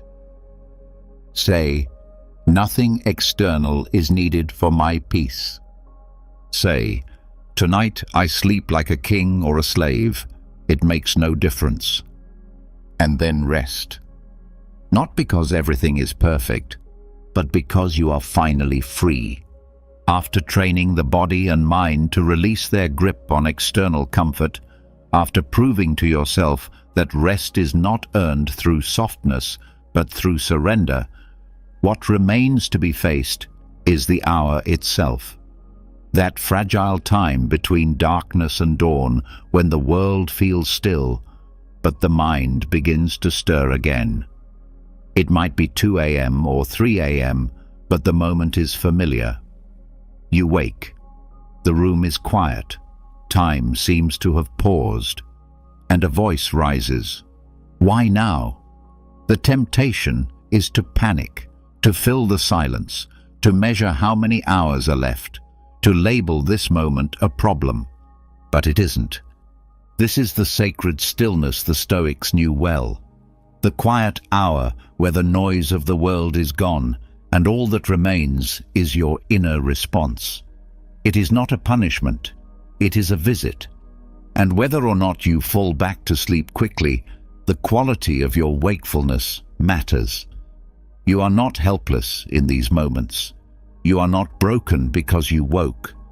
You are simply invited, again, to practice awareness, to return to presence, to learn the deepest form of rest, which has nothing to do with unconsciousness and everything to do with acceptance. The body waking at this hour is not always a sign of imbalance. It may be processing, adjusting, healing. What makes the hour feel unbearable is not the waking itself, but the mental reaction to it. When your first thought is frustration, the nervous system tightens, the breath shortens, sleep drifts further away. But when your first response is stillness, everything changes. Begin by reframing the moment. This is not the middle of the night. This is the beginning of a pause, not a mistake in your sleep, but a natural variation. A chance to practice the exact thing you've been working on all along: calm in uncertainty, stillness in discomfort, grace in the unknown. When you wake, start with observation. Notice what your mind does automatically. Is it checking the clock? Is it measuring how many hours are left? Is it jumping to conclusions about how tired you'll be? This is the moment where Stoic training becomes real. You say, I see what the mind is doing, and I do not have to follow. Return to the breath, not as a tool to force sleep, but as a place to rest in the meantime. Slow, steady, present. Feel the inhale. Count it if it helps. Feel the exhale. Let it lengthen without pressure. The breath is your anchor, not to sleep, but to the now. If the body is meant to sleep again, it will. Your job is only to remain still in spirit. This practice teaches something deeper than sleep hygiene. It teaches emotional detachment from time. Most suffering at 3 a.m. comes from the illusion that time is slipping away, that the next day will be ruined. But the Stoics didn't count hours, they counted character, and in this quiet hour, character is revealed. Ask, how will I meet this moment? With fear or with patience? With dread or with curiosity? The content of your thoughts is less important than your posture toward them. Let them pass. Do not debate them. Do not fear them. Observe and return to quiet. If the mind continues to stir, redirect it gently. Recall a Stoic principle you've been reflecting on. Not to distract, but to reinforce calm. Say to yourself, nothing outside my control can disturb me. Repeat it slowly. Let it become the rhythm that replaces the racing thoughts. You can also use this hour to reconnect with your values.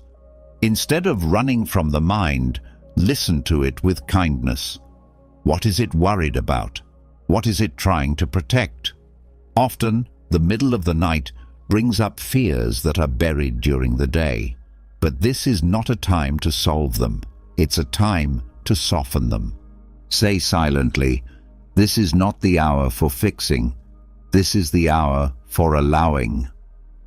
That mindset removes pressure. And when pressure is gone, the nervous system settles.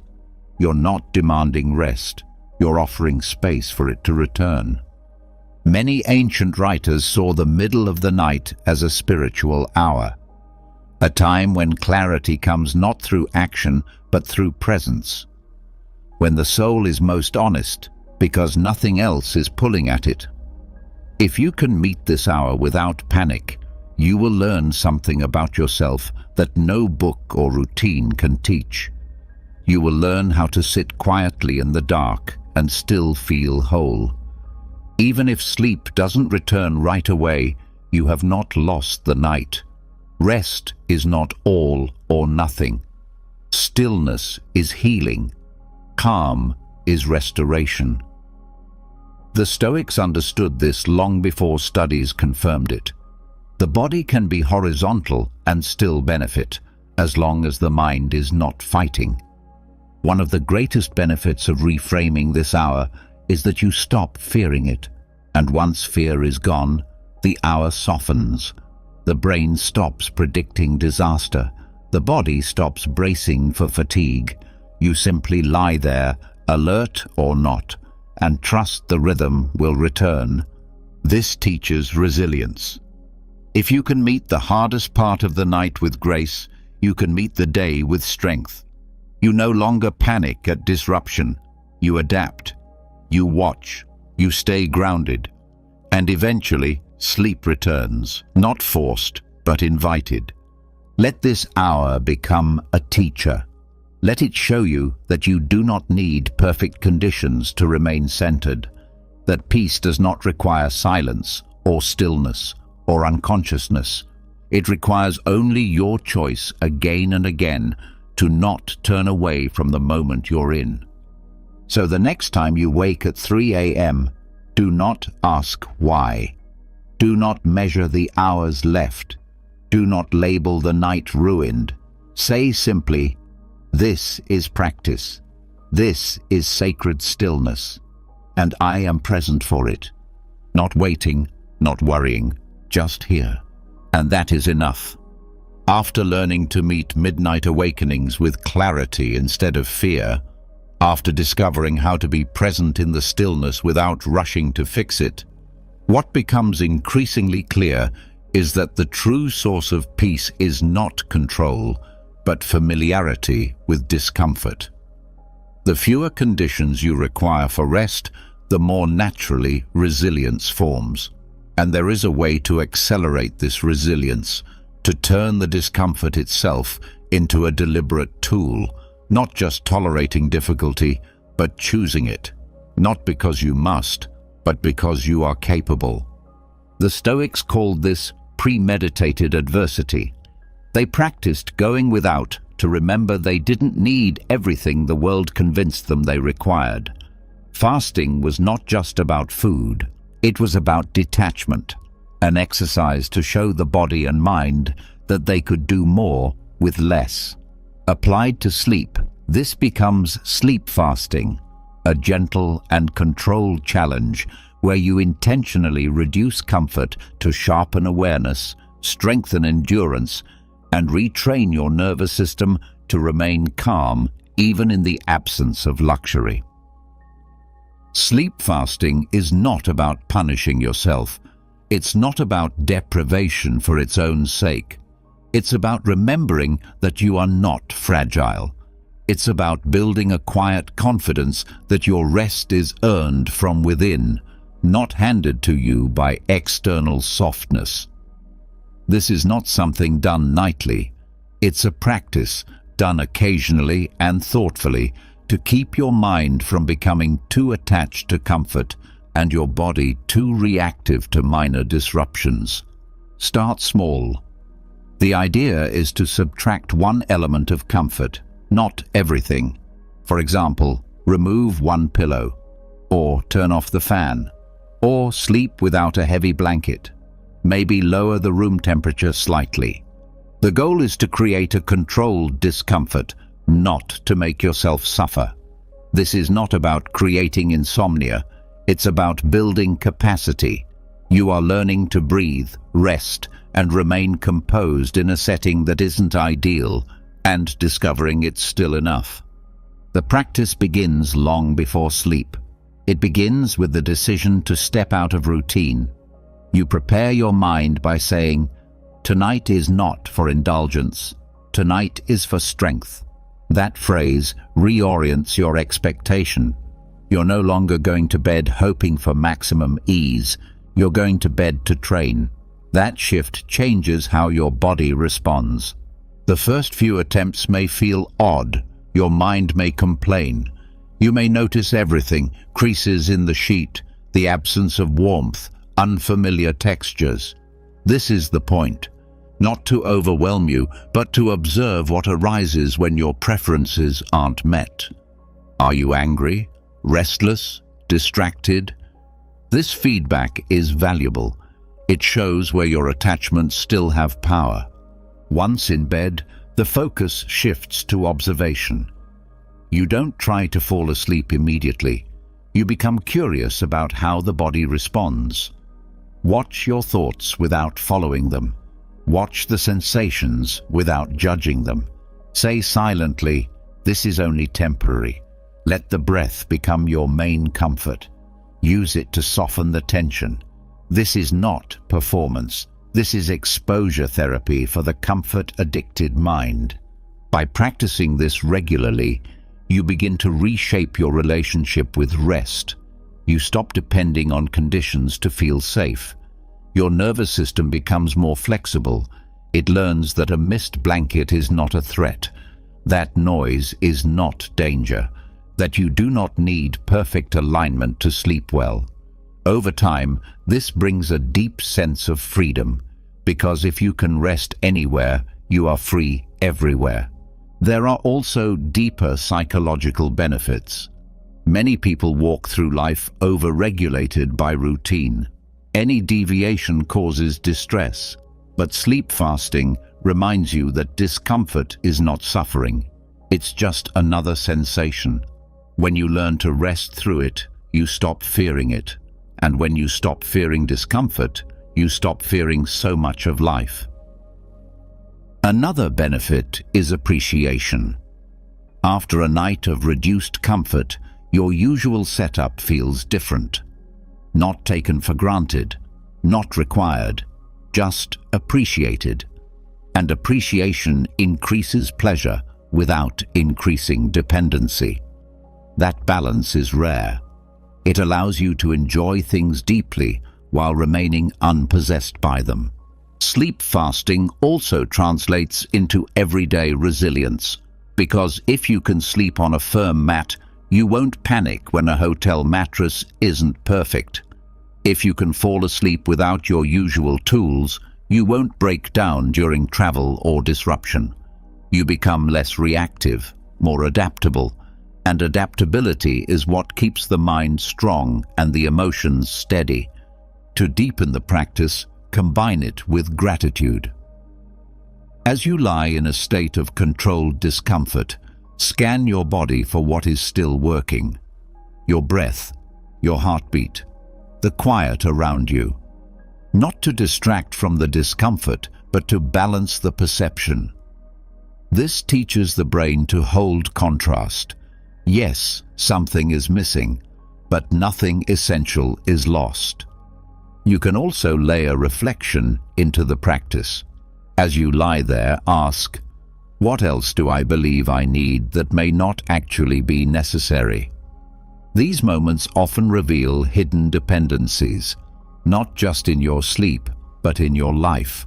Maybe a certain approval, a routine, a belief about how things should be.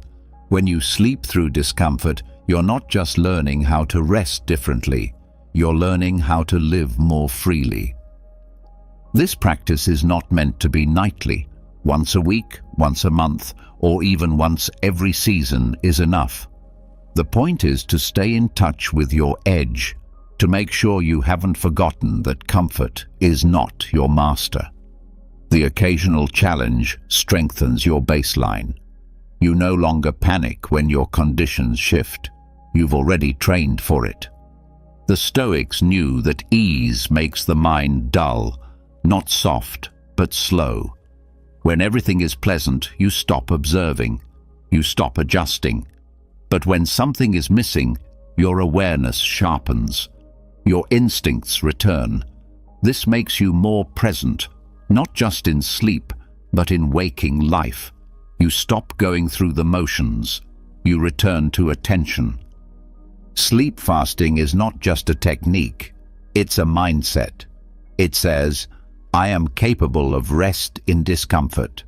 I trust myself to adapt. I do not need everything to go my way in order to be well. That is real confidence. Not the kind built on control, but the kind built on flexibility. Over time, the practice becomes more than a physical exercise. It becomes a statement, a declaration that your peace is not owned by objects, routines, or rituals. It is cultivated from within, protected by your choices, strengthened by your willingness to go without. And when the night ends and comfort returns, you don't rush to reclaim it. You greet it with balance, grateful but not dependent, enjoying it but no longer needing it to feel whole. So tonight, skip the extra layer, remove the cushion, sleep slightly colder or slightly harder. Let the body feel it, let the mind meet it. Say, this is my practice. And rest not because the bed is perfect, but because you are free to rest anywhere.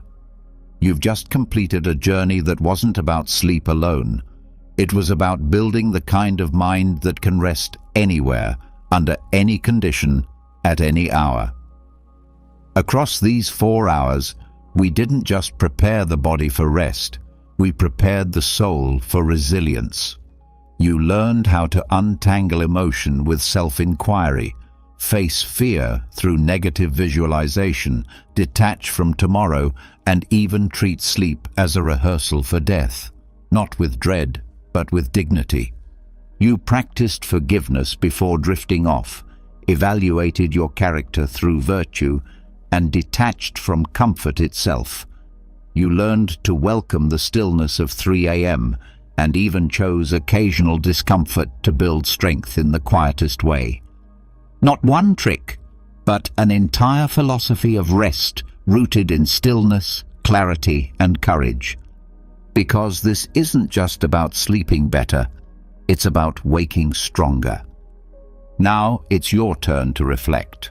In the comments below, write, "I rest like a Stoic." Let it be your declaration, your anchor, your reminder that peace is built, not found. If this meditation series helped guide your night or reshape the way you view rest, don't forget to subscribe to the channel. New videos like this are on the way to strengthen your mind, sharpen your discipline, and deepen your sense of inner peace. Until next time, rest well, live wisely, and rise ready. Imagine being able to stay calm and collected in the middle of a traffic jam, facing a difficult conversation with your boss, or even dealing with a personal crisis.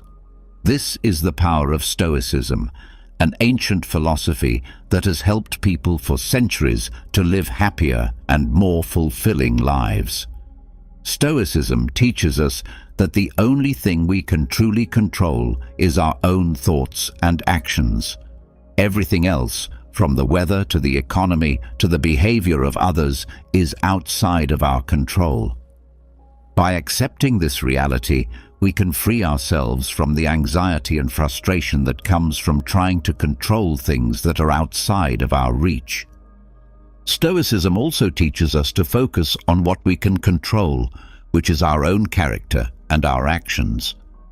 By striving to live a virtuous life, we can create a sense of inner peace and contentment that is not dependent on external circumstances. In this video, we'll explore 10 profound lessons from Stoicism that can help you achieve inner peace and mastery over your emotions. Join us on this journey of self-discovery as we explore the ancient wisdom of Stoicism and learn how to apply it to our modern lives. Lesson number 1. Embrace what you can control. Epictetus, the Stoic sage, offers us a fundamental lesson that serves as the cornerstone of Stoic philosophy, the dichotomy of control. At the heart of this teaching is the recognition that our lives are subject to a fundamental division between elements we can control and those beyond our influence. This concept is pivotal in cultivating a calm and composed demeanor, even in the midst of life's uncertainties. In essence, Epictetus advises us to invest our energy and attention in those aspects of life that fall within our sphere of control. These include our thoughts, actions, intentions, and responses.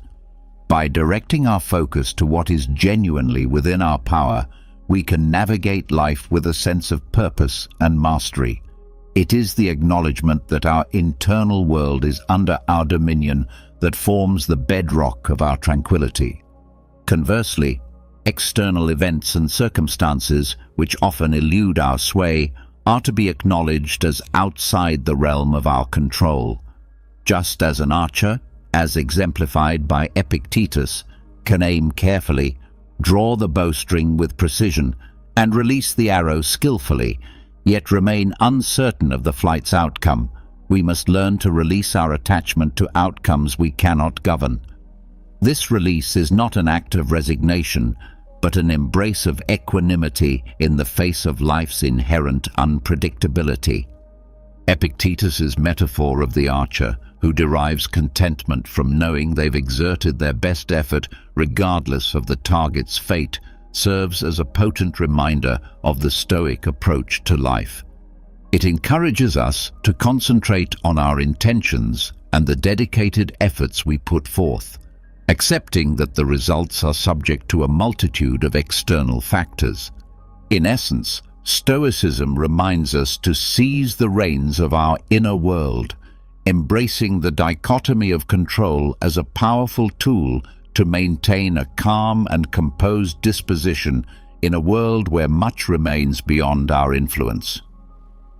By concentrating our energies on what we can shape, we free ourselves from the burden of attempting to govern the uncontrollable, allowing us to discover serenity in the knowledge that we've done our utmost with the tools at our disposal. Lesson number 2. The power of acceptance. In the grand tapestry of Stoic philosophy, few figures stand as tall as the Roman emperor and philosopher Marcus Aurelius. His profound insights, often chiseled in the timeless monument of Meditations, resonate through the ages and illuminate one of the most powerful lessons in Stoicism, the lesson of acceptance. Marcus Aurelius guides us through a profound exploration of the human condition, acknowledging the inevitability of both triumph and tribulation. Life, as he observes, is a symphony of ups and downs, a constant ebb and flow. Within this ever-shifting landscape, there exist circumstances beyond our influence, elements we cannot control. Marcus Aurelius, in his role as a Stoic sage, extols the virtue of accepting these immutable truths. To accept, in the Stoic sense, is to embrace the reality of life's unpredictability and impermanence.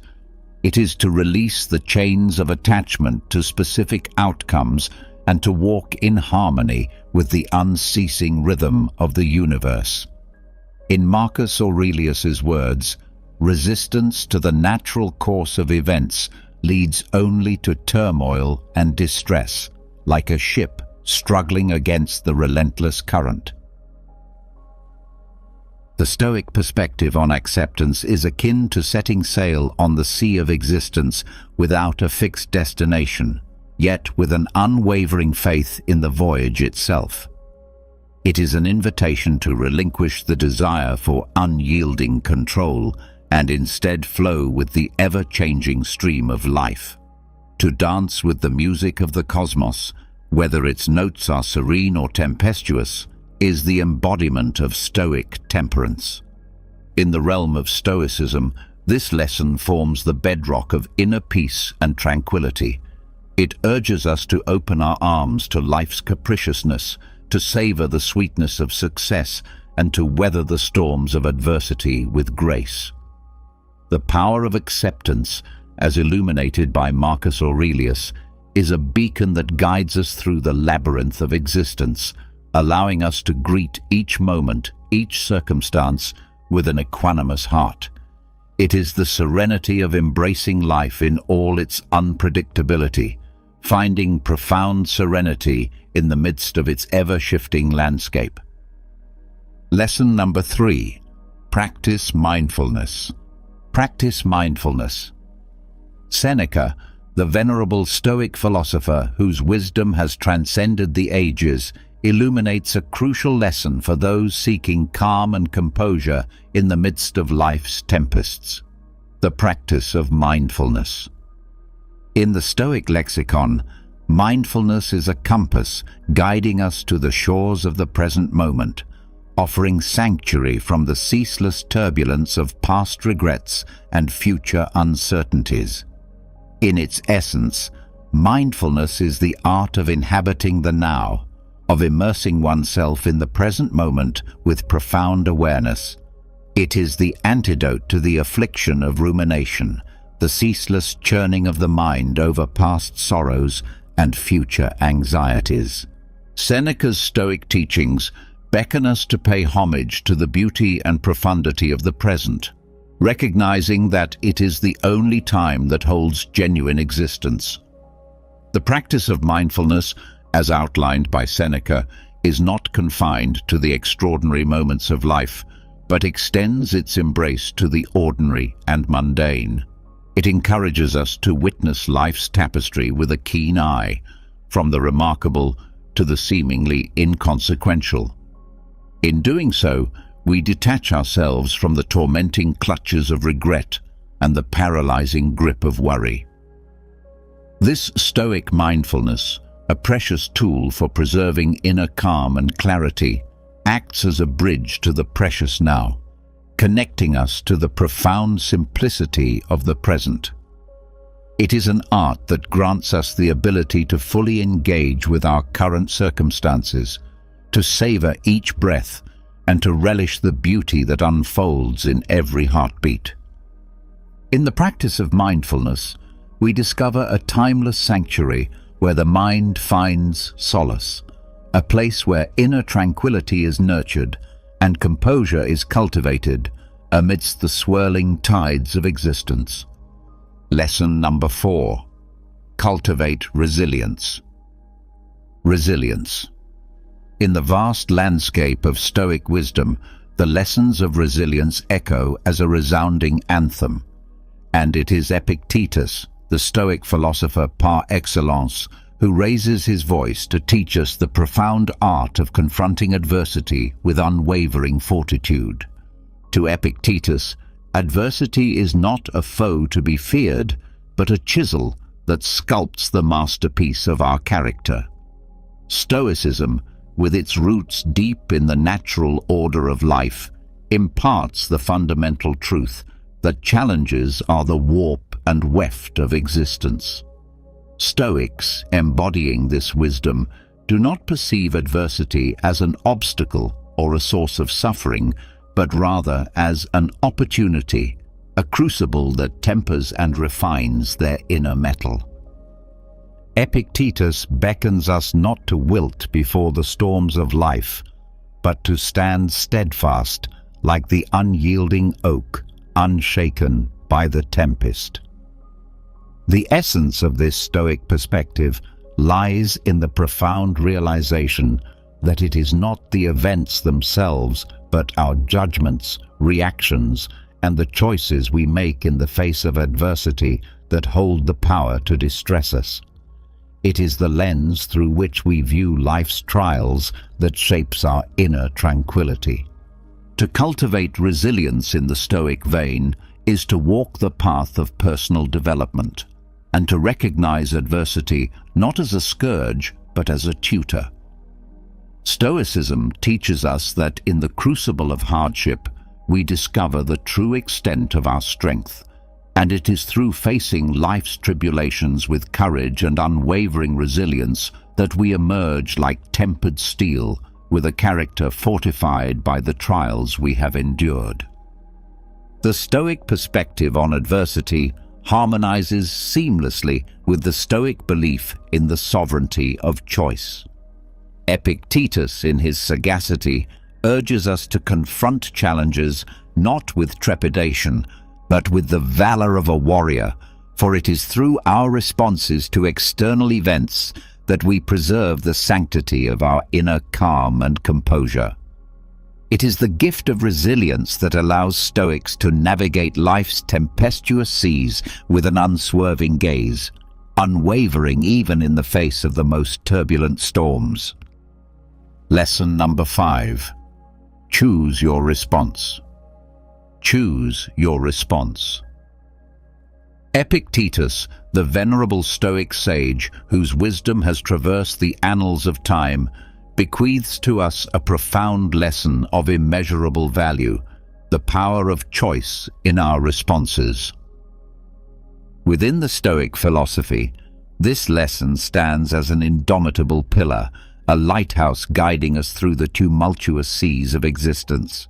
Epictetus, with unwavering conviction, imparts the truth that while the tides of external events may remain beyond our dominion, the helm of our responses is firmly within our grasp. This, he proclaims, is the essence of Stoic wisdom. In the Stoic sanctum, wherein calm and composure reign supreme, the locus of control is resolutely internal. Stoicism, a philosophy grounded in profound self-mastery, extols the sovereignty of our responses to life's multifarious challenges.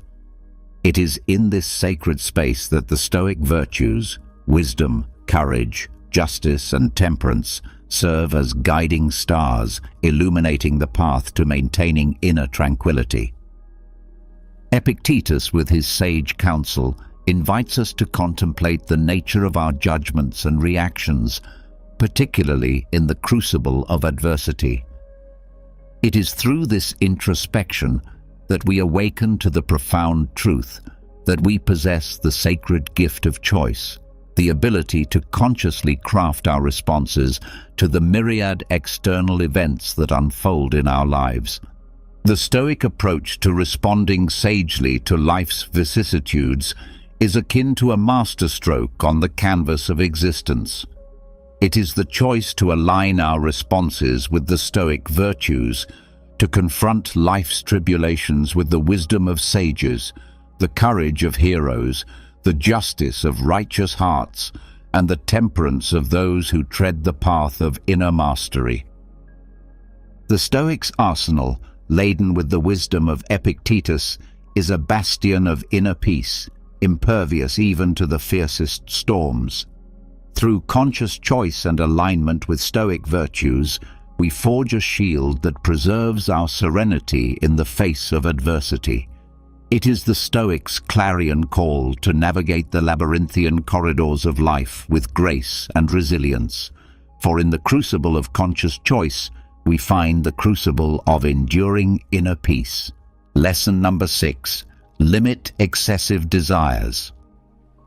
In the illustrious tapestry of Stoic wisdom, woven with threads of reason and virtue, Seneca's counsel on the Stoic principle of moderation stands as a masterpiece in itself.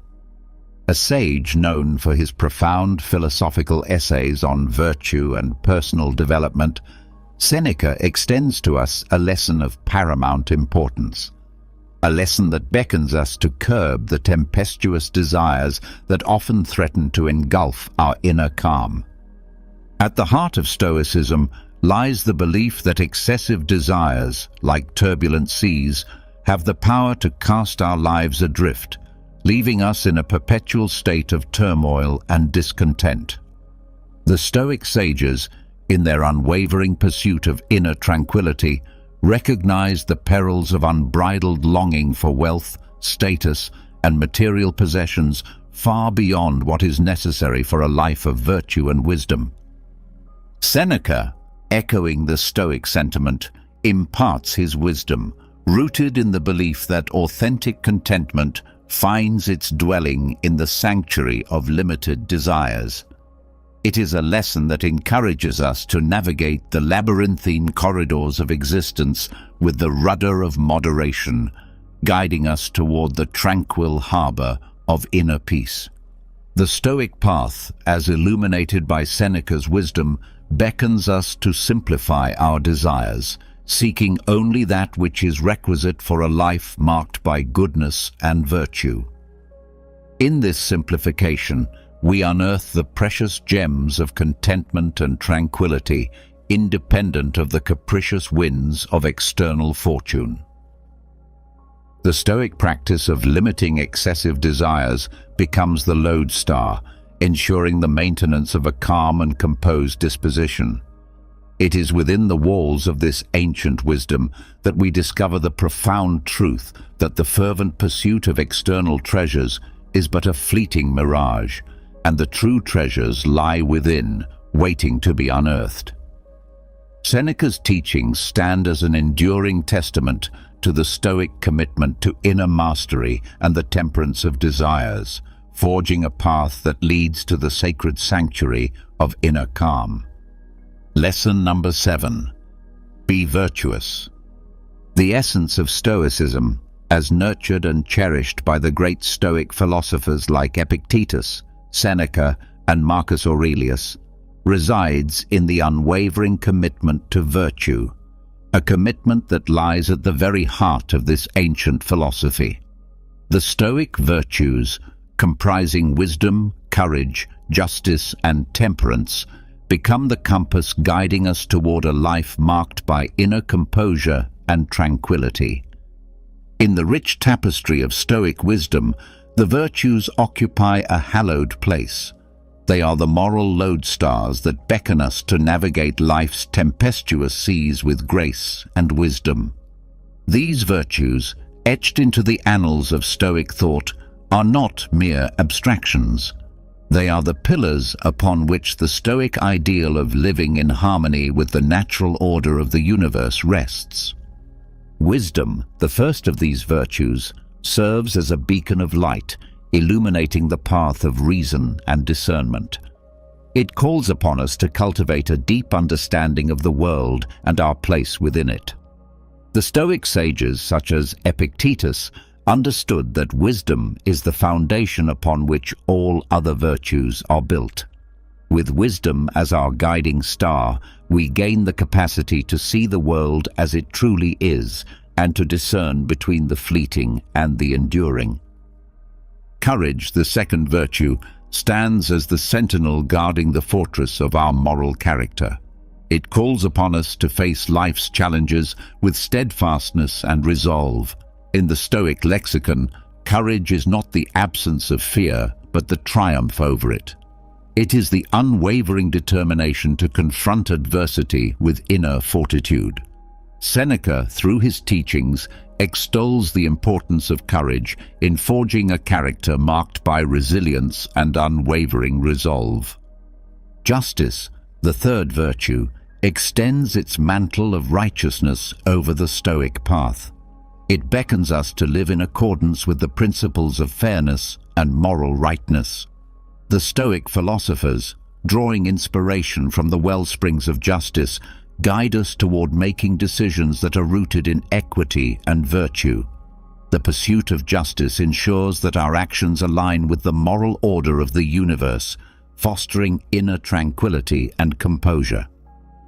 Temperance, the final virtue, serves as the guardian of moderation and self-restraint. It reminds us to exercise control over our desires, for it is through temperance that we discover the gateway to true contentment. Seneca, in his philosophical essays, emphasizes the importance of simplifying our desires and seeking only that which is essential for a virtuous life. In the temperance of desires, we uncover the wellspring of inner calm, irrespective of external circumstances. These virtues, championed by various Stoic philosophers, converge to shape a life that exemplifies the Stoic ideal. They serve as the lodestar, guiding us through life's turbulent seas with grace, wisdom, and unshakable inner peace. By adhering to these virtues and allowing them to permeate our thoughts and actions, we maintain a calm and composed disposition, reflecting the Stoic commitment to inner harmony and ethical living.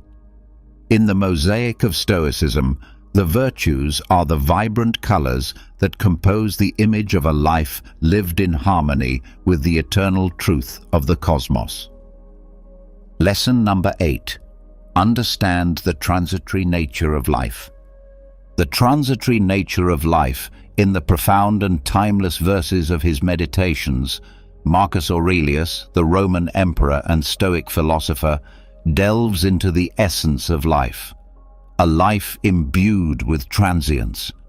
His teachings are a testament to the wisdom that accepting the ever-changing nature of existence is a cornerstone for maintaining a calm and composed demeanor. Through the lens of Stoicism, Marcus Aurelius imparts a lesson that is perhaps one of the most pivotal for achieving inner serenity. He invites us to embark on a philosophical journey that involves acknowledging the ephemeral and transient aspects of life. The Stoic recognition of this reality, often referred to as the transitory nature of life, is not a harbinger of despair. Rather, it serves as a cornerstone of strength that can lend profundity to our existence. The core of this lesson is the understanding that nothing in the realm of human experience, be it the moments of joy or the trials of adversity, is immutable. The universe, in its eternal ebb and flow, weaves a tapestry of constant change. The Stoic sage does not resist this cosmic dance, but chooses to waltz in harmony with it, with grace and wisdom. Marcus Aurelius urges us to unburden ourselves from the weight of attachments to those fleeting moments that shimmer like stars across the night sky, and to the material possessions that hold our attention for but a brief interlude. He teaches us to appreciate these moments and possessions as they come into our lives, but also to let them go when the time for departure arrives. In doing so, we unearth an inner sanctuary of calm and composure, impervious to the external tempests. Accepting the impermanence of all things, as championed by Marcus Aurelius, acts as a salve for the soul. It allows us to put into perspective the vicissitudes of life. It liberates us from the bondage of anxiety that stems from clutching onto what was or what might have been. Through this Stoic teaching, we become the architects of our inner fortitude, crafting a character marked by resilience in the face of life's inevitable changes. In understanding the transitory nature of life, we pave the way for a profound sense of inner tranquility. We recognize that our capacity for calm and composure transcends the rise and fall of external circumstances. It is an enduring presence, much like the stars that continue to shimmer in the night sky, irrespective of the fleeting clouds that pass before them. Marcus Aurelius, through his Stoic wisdom, invites us to bask in the light of this understanding, offering us the opportunity to savor life's moments while retaining an unwavering sense of inner peace. Lesson number 9. The value of gratitude. In the profound tapestry of Stoic philosophy, woven with threads of wisdom and resilience, there exists a gem that sparkles with profound insight: the value of gratitude. This lesson, championed by Seneca, one of Stoicism's eminent philosophers, illuminates the path to inner calm and contentment, irrespective of life's challenges. It guides us to celebrate not only life's triumphs, but also its tribulations, for it is through the lens of gratitude that we find serenity even in the face of adversity. Seneca, in his essays dedicated to the concept of gratitude, masterfully extolled its virtues. He beckoned us to redirect our gaze from what we may lack to what we have, to find solace in the present moment, and to embrace the treasures that often go unnoticed. In this Stoic practice, we unearth a potent tool for sustaining a profound sense of inner peace. The core of Seneca's teachings on gratitude is a gentle reminder that the act of being thankful is not contingent on the abundance of our possessions, but rather on our ability to perceive life's blessings in their myriad forms. In this sense, gratitude is not a mere response to life's easy moments, but a profound acknowledgement that even amidst the tempest's fury, there is a shelter of calm to be found. By cultivating a sense of gratitude, we recalibrate our relationship with life. We learn to see the splendor in the ordinary, the lesson within adversity, and the preciousness of every fleeting moment. Seneca encourages us to be content with the present, recognizing that the treasures of life are not commodities to be acquired, but experiences to be cherished. The value of gratitude, as illuminated by Seneca, acts as a guardian of our inner peace. It teaches us to ceaselessly reflect on the blessings that have graced our journey. In doing so, we discover that gratitude is an elixir that transmutes the base elements of despair and longing into the gold of contentment and serenity. In moments of challenge, a heart steeped in gratitude does not falter. It finds strength even in the midst of adversity, for it recognizes that the trials of life too are teachers. As Seneca would remind us, the Stoic spirit does not waver in the face of hardship. Instead, it flourishes, drawing nourishment from gratitude's deep well. In the Stoic tradition, the value of gratitude is an unwavering companion that ushers us towards a profound sense of tranquility. It elevates us above life's tempestuous waves, revealing the serenity that lies in embracing the blessings, no matter how small or seemingly insignificant. With Seneca's wisdom, we come to realize that practicing gratitude is not a mere response to life's joys, but a steadfast embrace of the beauty found in life's most trying moments. With every breath, every heartbeat, and every fleeting moment, we are presented with opportunities to unearth the treasures of gratitude. Seneca's Stoic legacy beckons us to cherish the present, not in spite of life's challenges, but because of them, and to savor the beauty that surrounds us. It is in this luminous practice that we discover a profound sense of tranquility and calm, even amidst the tempests of existence. Lesson number 10. Keep learning and growing. In the profound tapestry of Stoicism, where wisdom is woven with threads of resilience and temperance, we find a radiant lesson that beckons us to embark on a lifelong journey of self-improvement. Epictetus, one of Stoicism's luminaries, stands as a steadfast guide in this pursuit, revealing that the path to inner calm and composure is paved with the stones of personal growth. The Stoic commitment to self-improvement is a recurring theme in the philosophy, finding resonance across different Stoic philosophers. Epictetus, in particular, carries the torch of this lesson with unwavering conviction. He invites us to tread a path of perpetual growth, emphasizing that this commitment is a treasure trove of wisdom that equips us to navigate life's challenges with grace and sagacity. At the heart of this Stoic doctrine lies a profound realization that life is an unceasing voyage. We are not static beings, but vessels of potential, forever capable of evolution.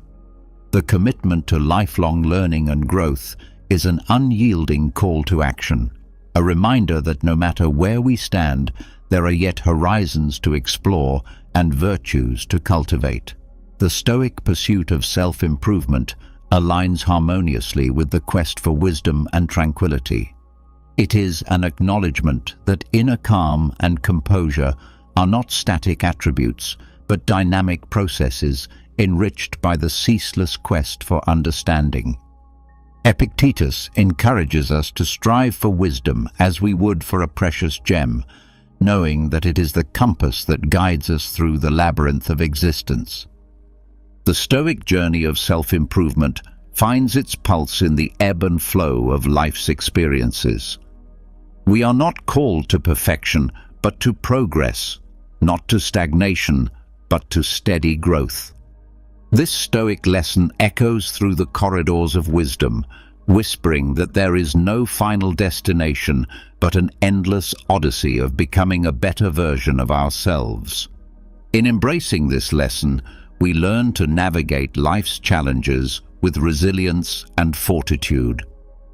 The Stoic spirit finds strength not in the absence of adversity, but in the quest for growth, which adversity often catalyzes.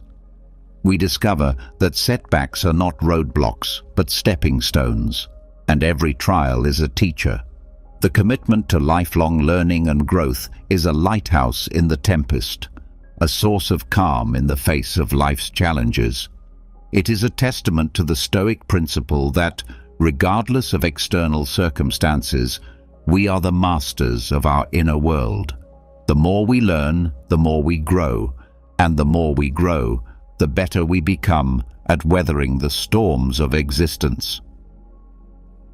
In the echoes of Epictetus's teachings, we find an invitation to celebrate the journey of self-improvement, to revel in the process of learning, and to honor the endeavor of growth. It is a lesson that assures us that with every step taken on this path, we come closer to the heart of Stoicism, a life marked by inner calm, composure, and the pursuit of wisdom. In a world filled with distractions and uncertainties, Stoicism offers a timeless and practical guide to maintaining calm and composure. By embracing these 10 lessons from Stoicism, inspired by the wisdom of different Stoic philosophers and embodying the virtue of temperance, you can navigate life's challenges with grace, wisdom, and inner peace. The Stoic temperance becomes your anchor, guiding you through the storms of existence and helping you keep calm in the face of adversity. As you embrace these Stoic lessons, you discover a profound sense of tranquility and equanimity that enables you to thrive regardless of life's challenges. Stoicism's enduring wisdom reminds us that inner peace and composure are not dependent on external circumstances, but are cultivated within through the practice of these valuable lessons. Top of form, bottom of form.